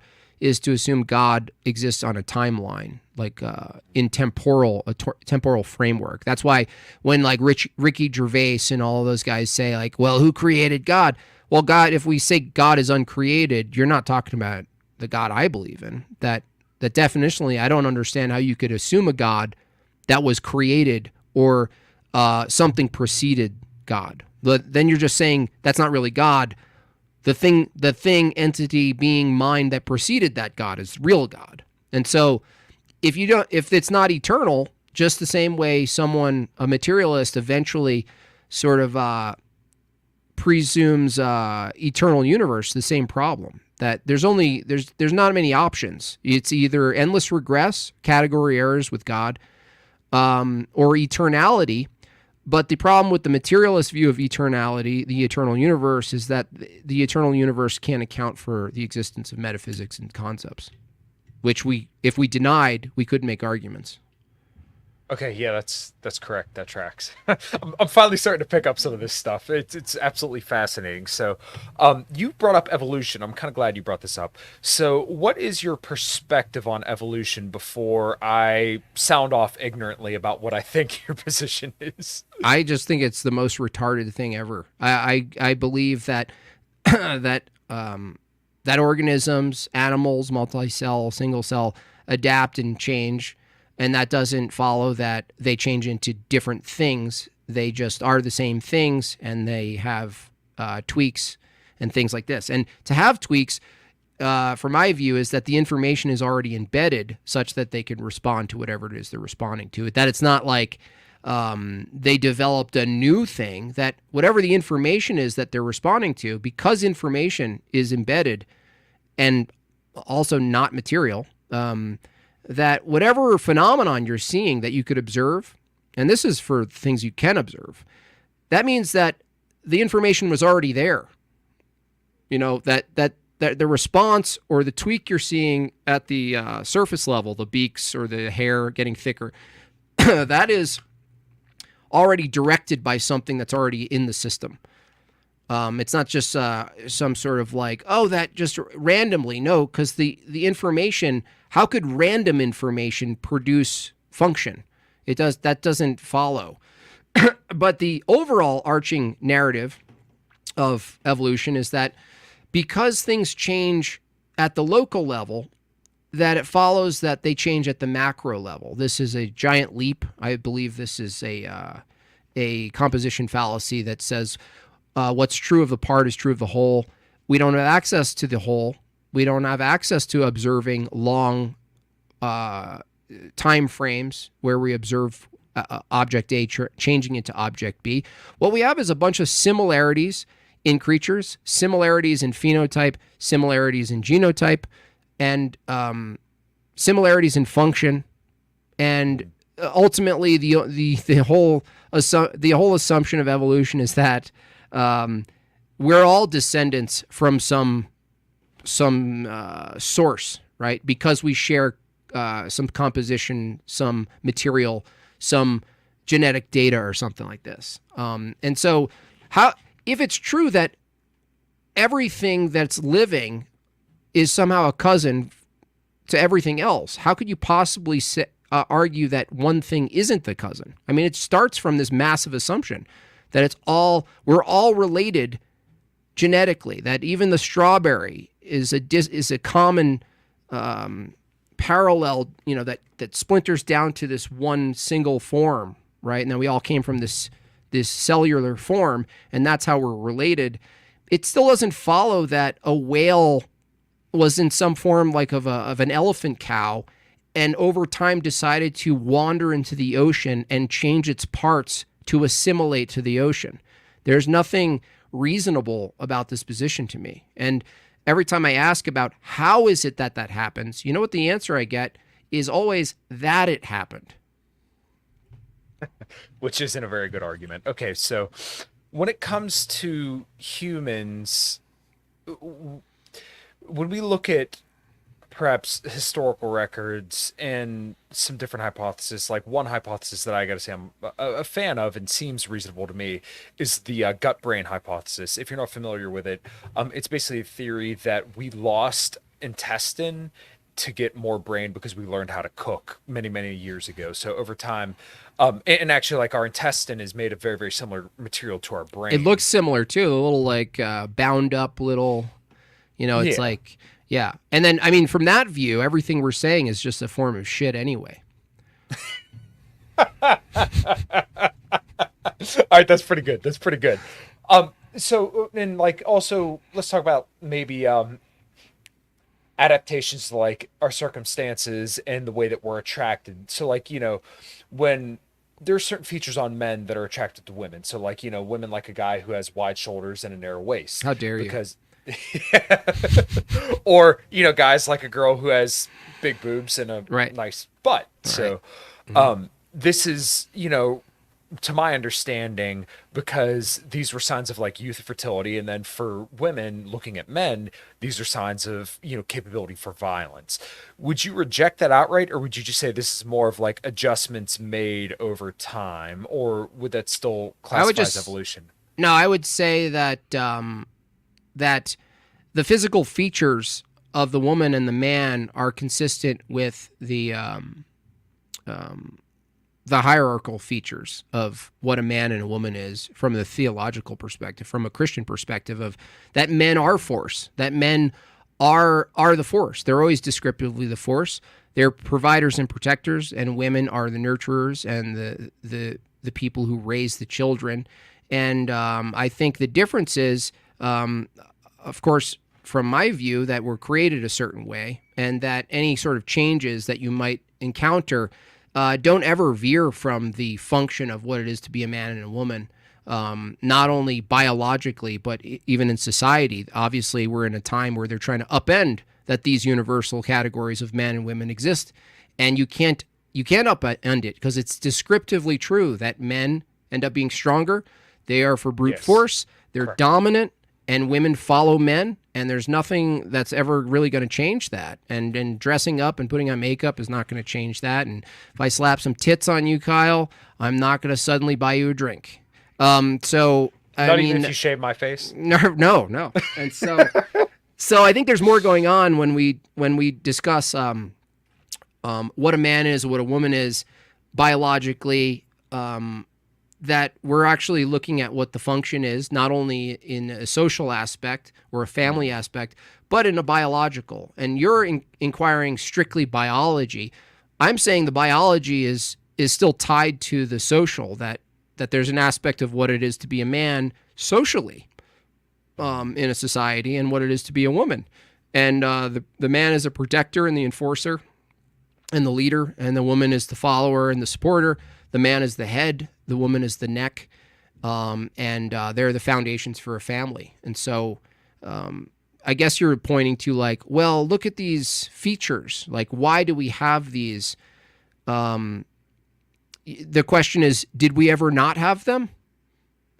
Okay. And if we didn't have them, how was it that we were sufficient enough to exist without them?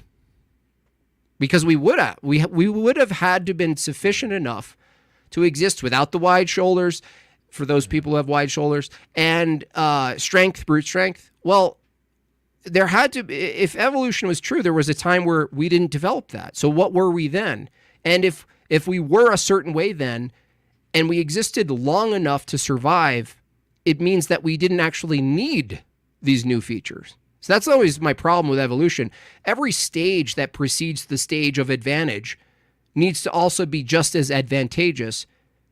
And if that's the case, why would you add more advantage if you're just doing fine? For instance, why would it be an advantage to split up from internal sexual reproduction that you don't need to outsource to splitting up into male and female such that you need to actually find each other out in the world, right? Out in the jungle, and risk dying? What would be the advantage of that? Again, if I asked you, why do you think it is, Kyle, from an evolutionary perspective, that we feel good when we have sex? And oh, well, yeah, it feels good, so it says reproduce. It tells you to reproduce. It's for reproduction. Well, it's unbearable pain for a woman to have a child. Many cases in the modern world, enough to never have a child again. How would that be selective toward reproduction? How would homosexuality, this is my favorite, is homosexuality selected for? How No. could it not be? How could it not be from an evolutionary perspective? Because you would die out if it was an evolutionary thing. So is Because- it dying? Are we in the midst of that dying? Is it an evolutionary mishap? I would argue that it's probably social conditioning that makes people homosexual. Because I agree with that. So I just reject the whole where it's predetermined. You know, like the doctor, catches the baby and goes, "It's a homosexual." I'm gonna meme that one. Yeah. So yeah, I agree with you that a lot of this is social, but what I'm pointing to is like, if evolution was true, things like grape would be selected for. Why? Because they would enhance the propagation of your genes. Well, I mean, there were definitely people who did that before in history, and So it's propagated like, a lot. right. So it's like that from an evolutionary view is actually justified. If the value of procreation and the sustainability of the human race was a value, you would, from an evolutionary perspective, you would just say, yeah, I'm sorry, it was a necessary evil. And yet the same atheists, the evolutionary proponents, are going, why God do bad things? So they have necessary evils in evolution. And then they say, the Bible has this terrible, the slavery and the grape and this and that. And you go, look at brute force nature. What's worse? Tell me what's worse. The time in which you assume happened of brute force nature, animal eat animal, human eat human eat animal, destruction, barbarism. The majority of human existence from the evolutionary proponent is far worse than the sliver of time they're constantly arguing is horrible in the Bible. And yet they have to say it's necessary. But the theist can't say God has necessary reasons, right? Even if they reject the view. How is it different than saying, well, it's necessary for survival? I mean, it's not really different just to say one or the other. So I guess one other question then would be that, like, a lot of evolutionary people would propose, and I'm not 100% certain on this, that, okay, so if we came from apes, then obviously we have some resemblance towards them. And what I've read, and once again, not that I 100% believe, this is still, I'm very, very ignorant on this topic as well.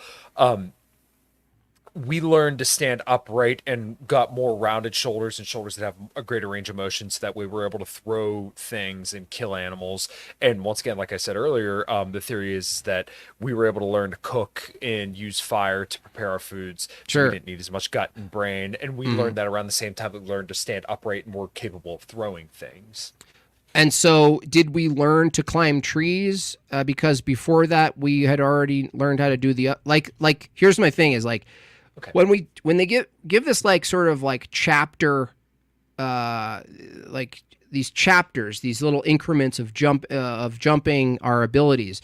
My question to them from that view is that if we got upright so that we can do X, why did we get upright if we couldn't yet do X? If we got upright so that we can do X, why did we get upright if we couldn't do X? Did our body have future-based knowledge that we could eventually throw spears? Were we throwing spears from a crunched position like for thousands of years? Effectively, by the way? Fully effective.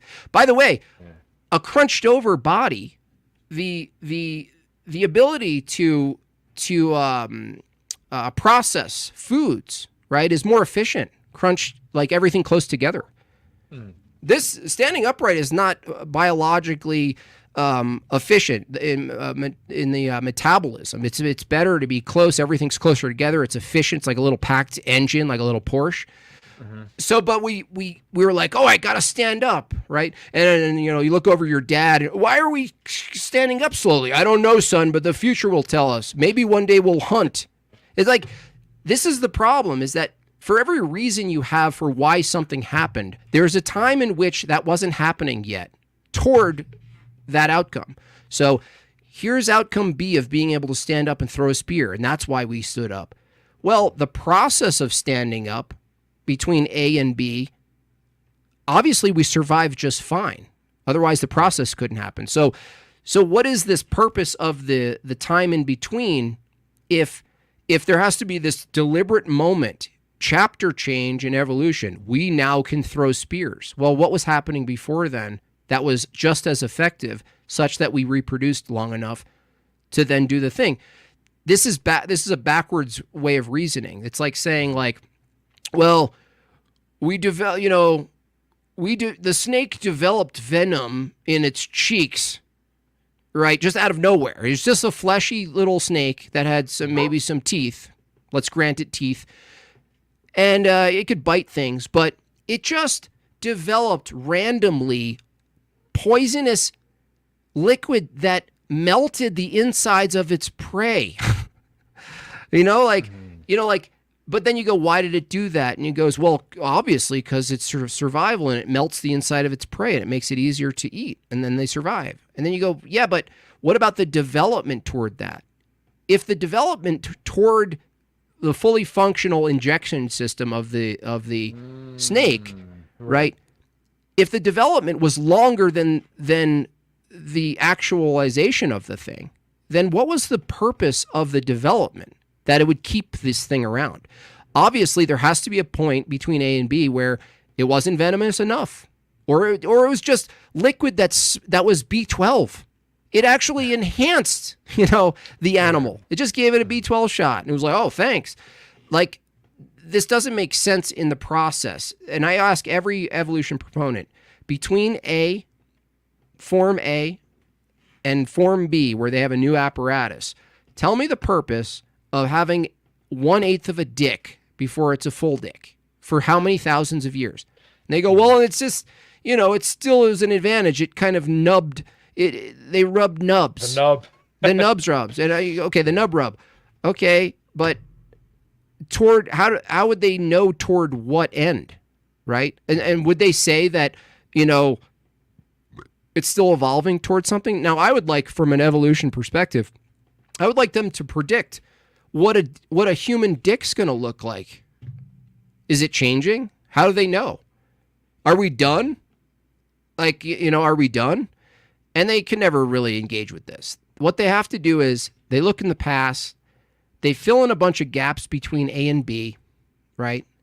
And then I go, how? How does that happen? And they say, again, that it happened. Well, it happened because it took a long time. Yeah, but I'm asking you the mechanics of what happened exactly. For instance, my favorite example is a bombardier beetle.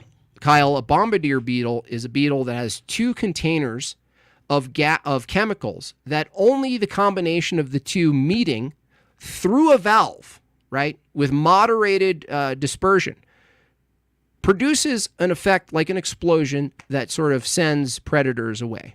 Okay? So I ask these people, what's a bombardier beetle, right?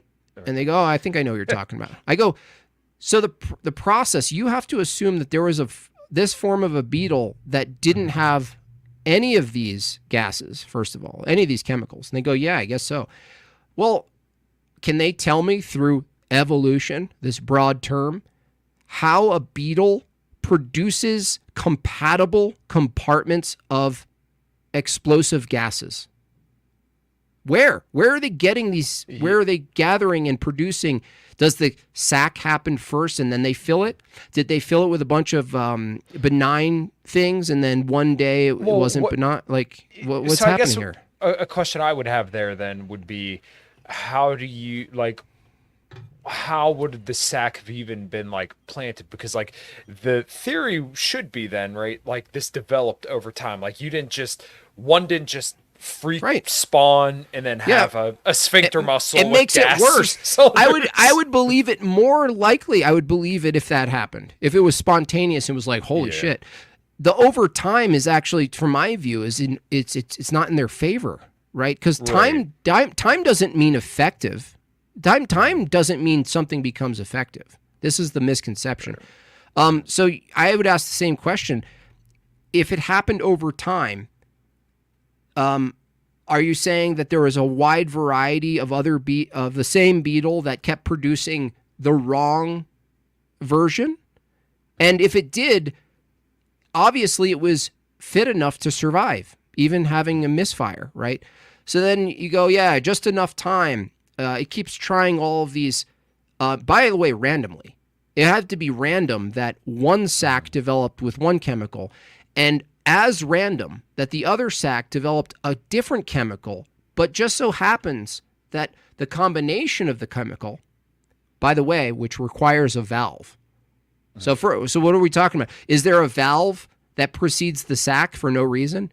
And then the sacs grow independently, and it just so happens over a long period of time that one chemical is compatible with another, and it just so happens, lucky beetle, that it has a valve that's completely compatible, right? It just connects. It's like, connect valve randomly to these sacs, right?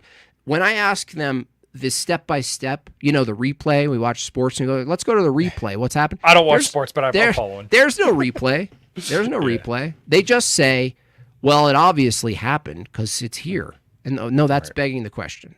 I'm asking you, what is the apparatus? What is the mechanism that produces two distinct sacs with two distinct chemicals that require a valve, and the combination of the three produces this effect that happens to be in favor of its survival? They can't tell me. None of them can tell me. Okay. All right. Now I like all that, and that's I never really heard it laid out like that before, so I gotta say I'm definitely thinking about evolution differently now. So good. Do you have something else? Well, I was going to say, every time it comes up, you're going to feel pressure, social pressure. You're going to say, you idiot, Kyle. How can you deny? You just ask him very basic questions like that, like examples, not vague stories, very clear examples, because that's how you believe it. You go, oh, a lot of time. Okay, I don't understand it. A lot of time. Obviously, there's something I don't get here. Well, and then you submit. Hopefully, over the course of this conversation, I've proven that I'm more than willing to just kind of all knowledge and be very of course, absolutely, humane, or show humility, if you will. Yeah, absolutely. So maybe in our last couple of minutes here, talk to me about veganism, because I know you love to dig on vegans. And like, look, as a former carnivore guy, I literally did the carnivore diet for about 2 years. Now I'm a flexible dieting guy, and like, Sure. you could probably call me a soy jack because I eat tons of artificial sweeteners, drink diet pop, eat the seed oils and all that stuff. But Sure. I'm just saying, if anybody wants to go toe to toe with me when it comes to lifting, you are more than welcome to come to Club NBT, where I take my little Tomos moped over there and deadlift 500 pounds, squat 400 pounds, and bench 300 pounds. If you want to do that, we could do that. Yeah. I'm not messing with you about that, but you know. No, I understand. Yeah. Well, yeah, obviously from my view, it's not a either or carnist or a vegan.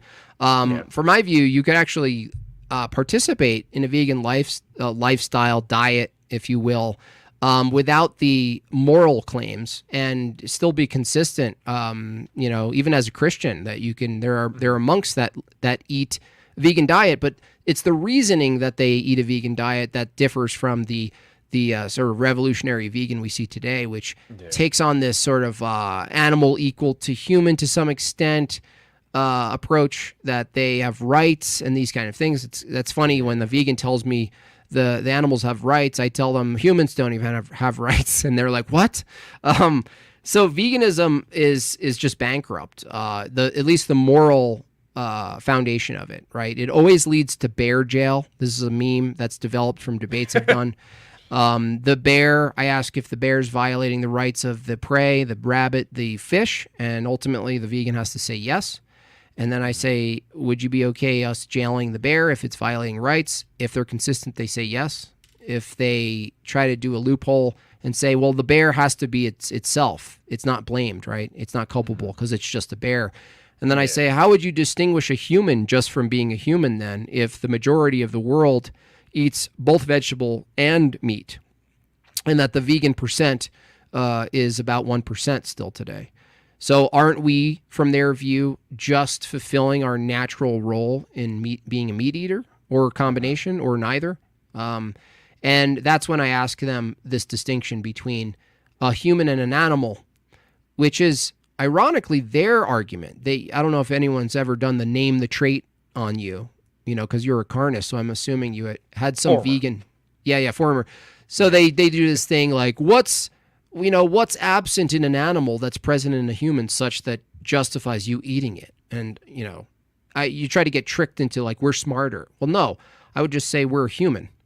And to be a vegan, you're also assuming the same speciesist position, because you're arguing you have stewardship and you're making moral claims about animals without their consent anyway. So this whole like, well, you're just imposing your view on animals, and I go, you are too. So what's this distinction that makes you superior to animals such that you can make moral decisions for them about their life? And they can't answer that. So veganism is a total shit show. I love that. I may have to clip that part out right there. But okay, so what would you say to the idea that, and once again, I don't agree with this, but I'm just curious your answer, that we ought not violate the rights of animals? Would it just be that you feel we have greater autonomy, and just essentially greater autonomy than animals, so therefore we're allowed to? I just say rights don't exist. There are no rights. What are you saying? Like, even if the argument was from a human, I would argue duties over rights. But I would ask, okay, so if animals have rights, do we have an obligation to intervene? Again, this is the bear jail argument. Mm-hmm. If animals have rights, and we know they have rights, then do we have an obligation to intervene between animal and animal violence? Right. Well, I would say no, because all the animals would die off eventually. Well, that's what's so funny about the vegan argument. To reduce suffering of all animals, what do you think the solution would be? Yeah. Right? Reduce the population. So they don't exist. Well, no, so they don't exist. I mean, then they go to the sentient argument. Well, the animals are sentient, and it's a different form. And I go, okay, from their view, which is usually not a view that assumes mind or something metaphysical, they reduce animals and humans to these like sort of material biological machines. And I ask them what's sentience, and they explain it. It's like some sort of advanced form of interacting with data and self-awareness and having subjective experiences. And I said, if subjective experiences are reduced to just input and commentary or evaluation of the inputs, and you call that a subjective experience, I asked them, isn't it logically and practically possible to simulate near identical simulation of what you're calling sentient with a machine? And we think of machine like a human has eyes, like, Boston Robotics. Hi, I'm Sally. Well, this is where I get them. They say, yeah, because they think I'm talking about robots, like, robots made in the image of man. Well, it's a trick, because they say, no, if we can simulate, the sentience, I would give, and I'd say, would you give robots rights? And they go, yeah. And I go, is there a meaningful distinction between a robot that's built in human form and a house that has the same capability? They say, oh shit, no. So do you advocate for house rights? They have to say yes. And then I ask them, so you live in a house, a sentient house. Do you need permission to change the light bulb? And they say yes. And I say, could a cluster of houses vote out the humans? And they have to say yes. It's a pretty funny argument.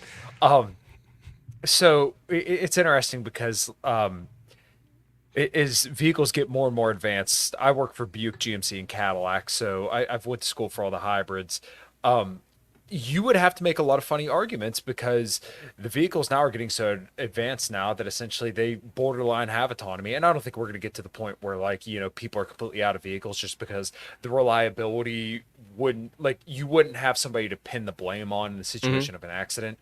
But, these vegans would have to make the same arguments that, like, hey, the Cadillac Lyric that comes out now, or that is out and that I've driven, is, okay, well, it has a push start button. It can operate by itself. It can stop. It can do all this stuff. Well, okay, well, what separates that from an animal? Can it make a vegan claim? Can it be like, listen, I've been thinking about this in the garage. What separates it from an animal?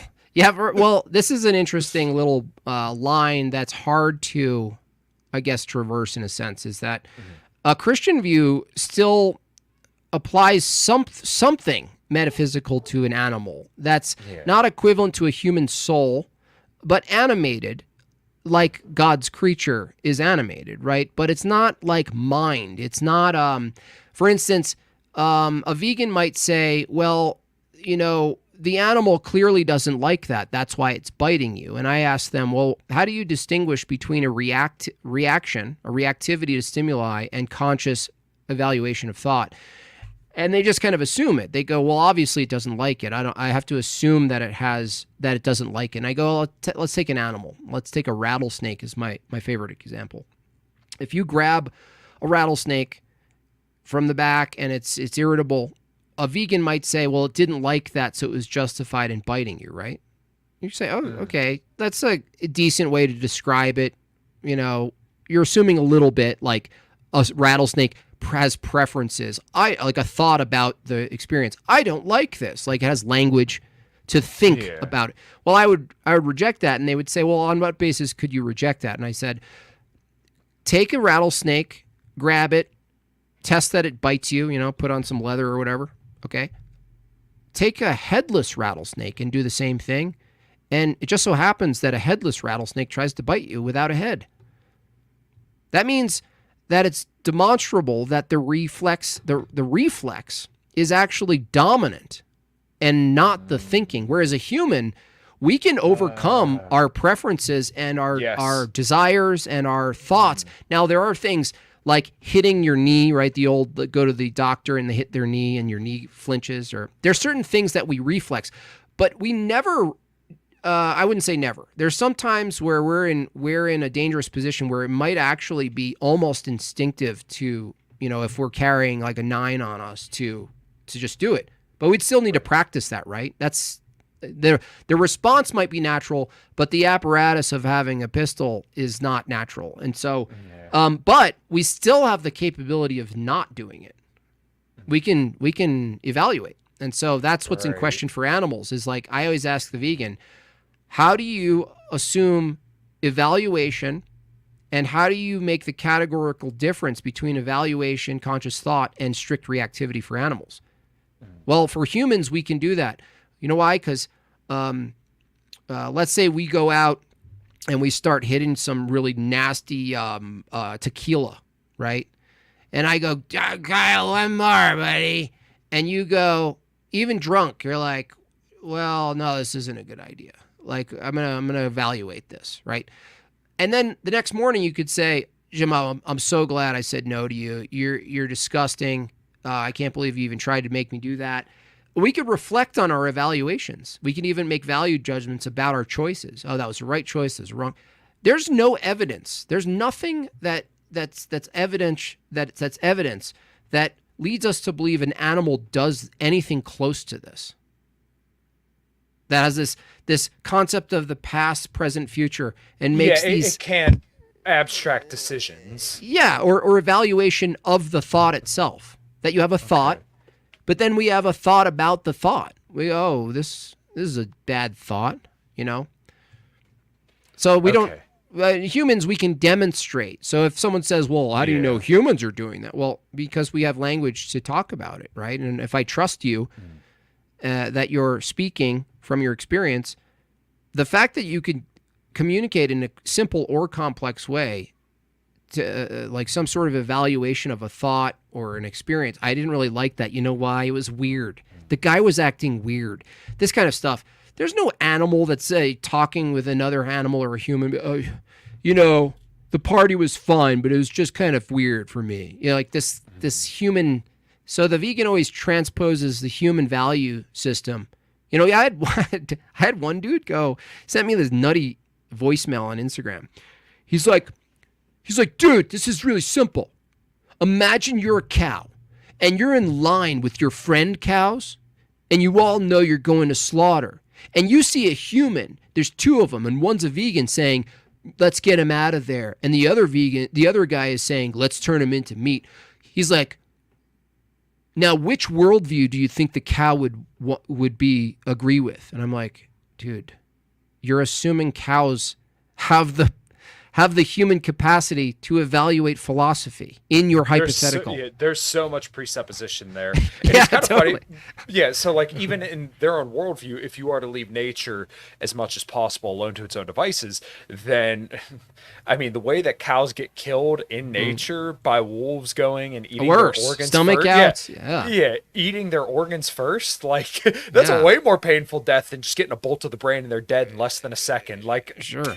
Yeah, at least they should be arguing that we should have training programs that train the wolves to carry those little guns around, you know, where there's like, they corner them and one's growling, but there's a smarter one that's trained that has like a thing connected to its paw that just goes like dunk, like right in the cow's head. And you're like, oh, that's humane. There we go. We're progress. Yeah. The animal world is way more brutal without humans doing our version of brutality in their view. Absolutely the case. I mean, look at Nature is Brutal, right? The Instagram account. I mean, there's just baby zebras with their skin peeled off their face, right? And it's like, you're going to argue that the hyena is sentient and has value, you know, it has feelings too. Right now it doesn't. Like, you know, hyena wants to eat. Yeah, it's just going to rip the face off. That's it. And so that distinguishes us from the animals for sure. Yeah, but I'm guessing probably in a religious worldview, it still wouldn't be cool to like, you know, hey, you walk up to a dog and, you know, treat an animal unjustly, as in like in any kind of way that was unnecessary. Right. Yeah. The thing is, from a Christian worldview, we actually can justify or at least explain our stewardship. That because it's still creation, we are to utilize it, but we're also to maintain it. And so, but as far as the brutality, I've had a vegan counter me on this and try to trap me. And, you know, the conclusion I came to is that if you just abuse animals for the sake of causing some sort of what you view as unpleasant, right? The animal might not even have the concept of unpleasant, right? It might just be in a reactive state, flinching or whatever. But the fact that in your mind, in your spirit, that in your intent, you're coming from wickedness, that I would argue it's an act against yourself. Why do I think this? Because let's say you had a convincing dog that wasn't a dog, that was a robot dog. The question is, can you act against a thing and have it still be an act against yourself, even if you later found out that thing was just a robot? And I would say, yeah.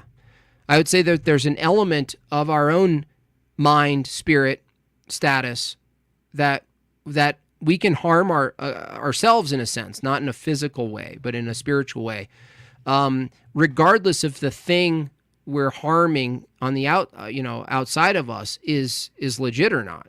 Now, obviously, it adds more of a problem if they are a human being or something like this. But if it was a fake human being and you thought it was real, and you had the intent of acting against God, his creature, the act would still be the same, right? It would just, the outcome you'd find out, oh, that was a really convincing Boston Dynamics, robot of some annoying person I don't like, right? So, yeah. But it wouldn't matter. That's what's necessary from the Christian worldview, that back to link it back to libertarianism.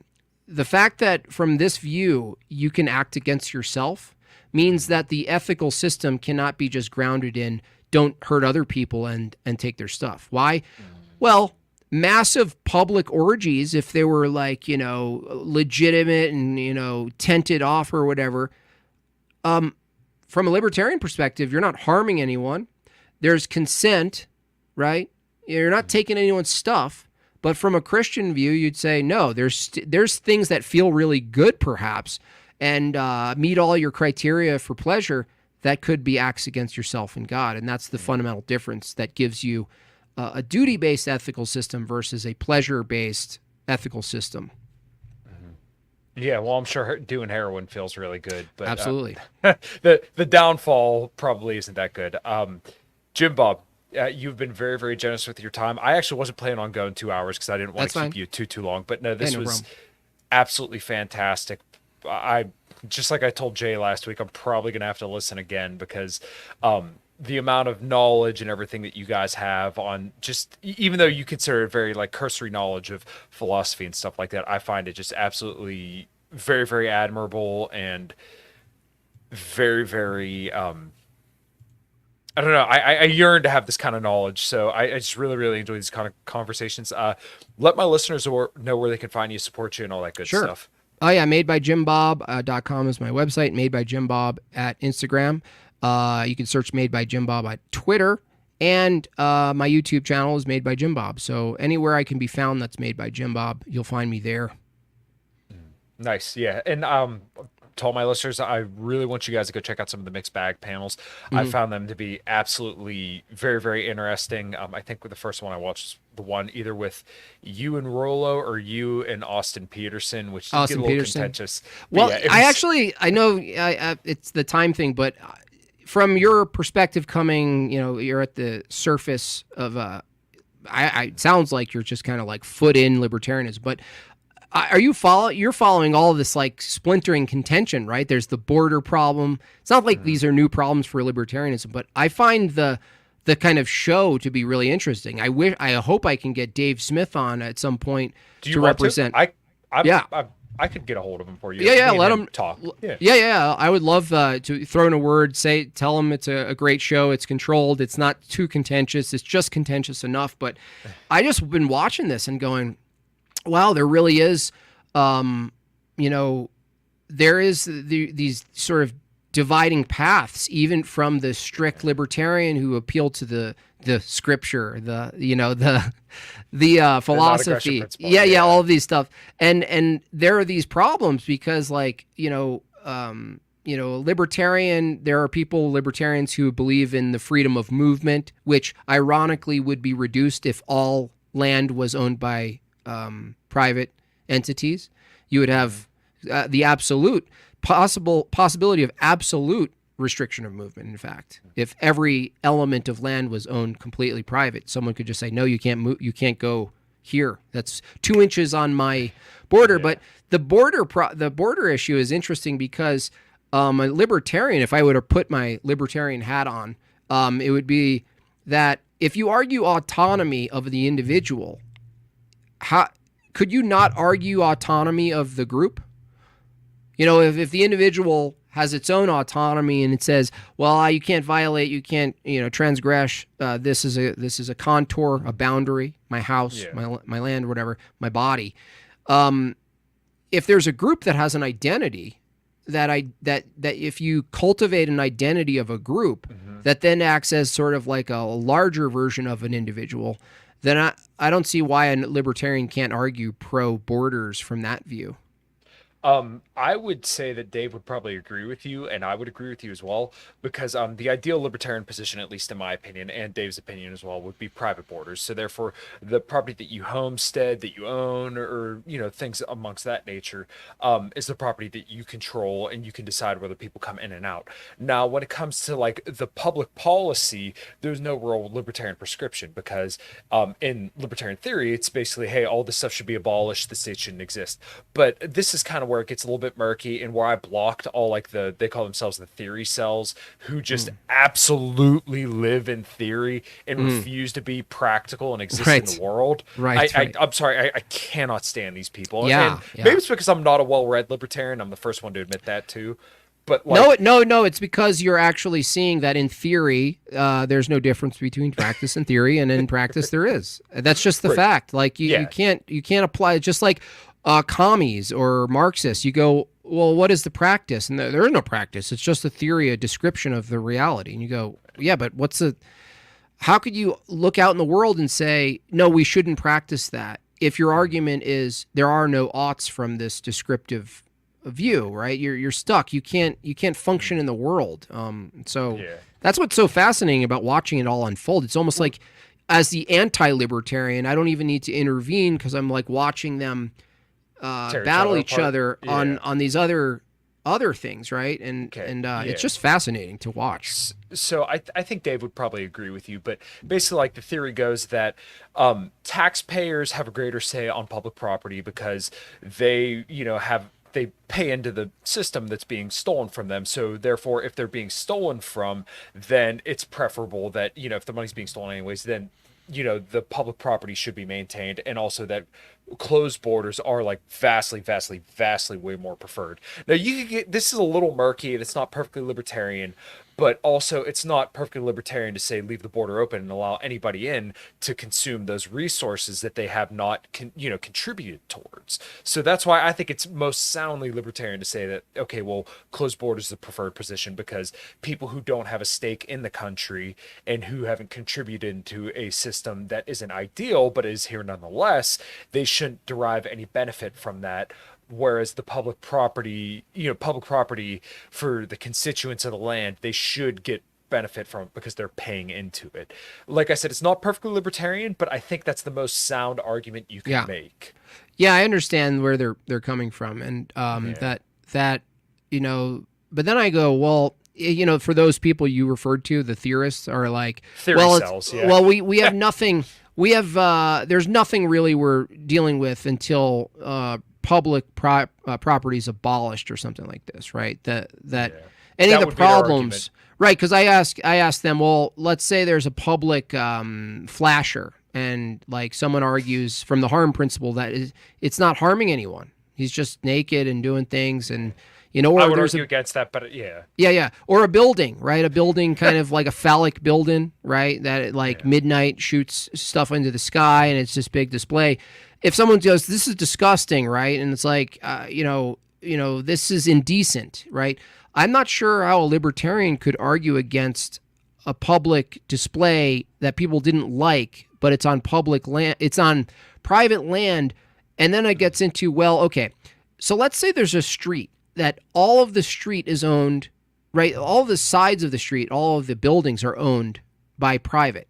So does one of those people own the road, or do they all pitch in for ownership of the road? And if that's the case, when people walk down that street and someone says, that is indecent, why is that in the window, right? That's indecent. I don't want, and then the libertarian has to say, well, go on another street then. I don't know what to tell you. This is private. This is a private property and a co-owned private road. What I'm saying is that this concept of public, I believe, goes beyond ownership. That the like the internet. Okay, so let's say the internet is fully private. Well, isn't it still in activity like a public space, not to say that's owned by the public. And this is the distinction that seems to have a problem with decency codes, is that we think public and private is only about ownership.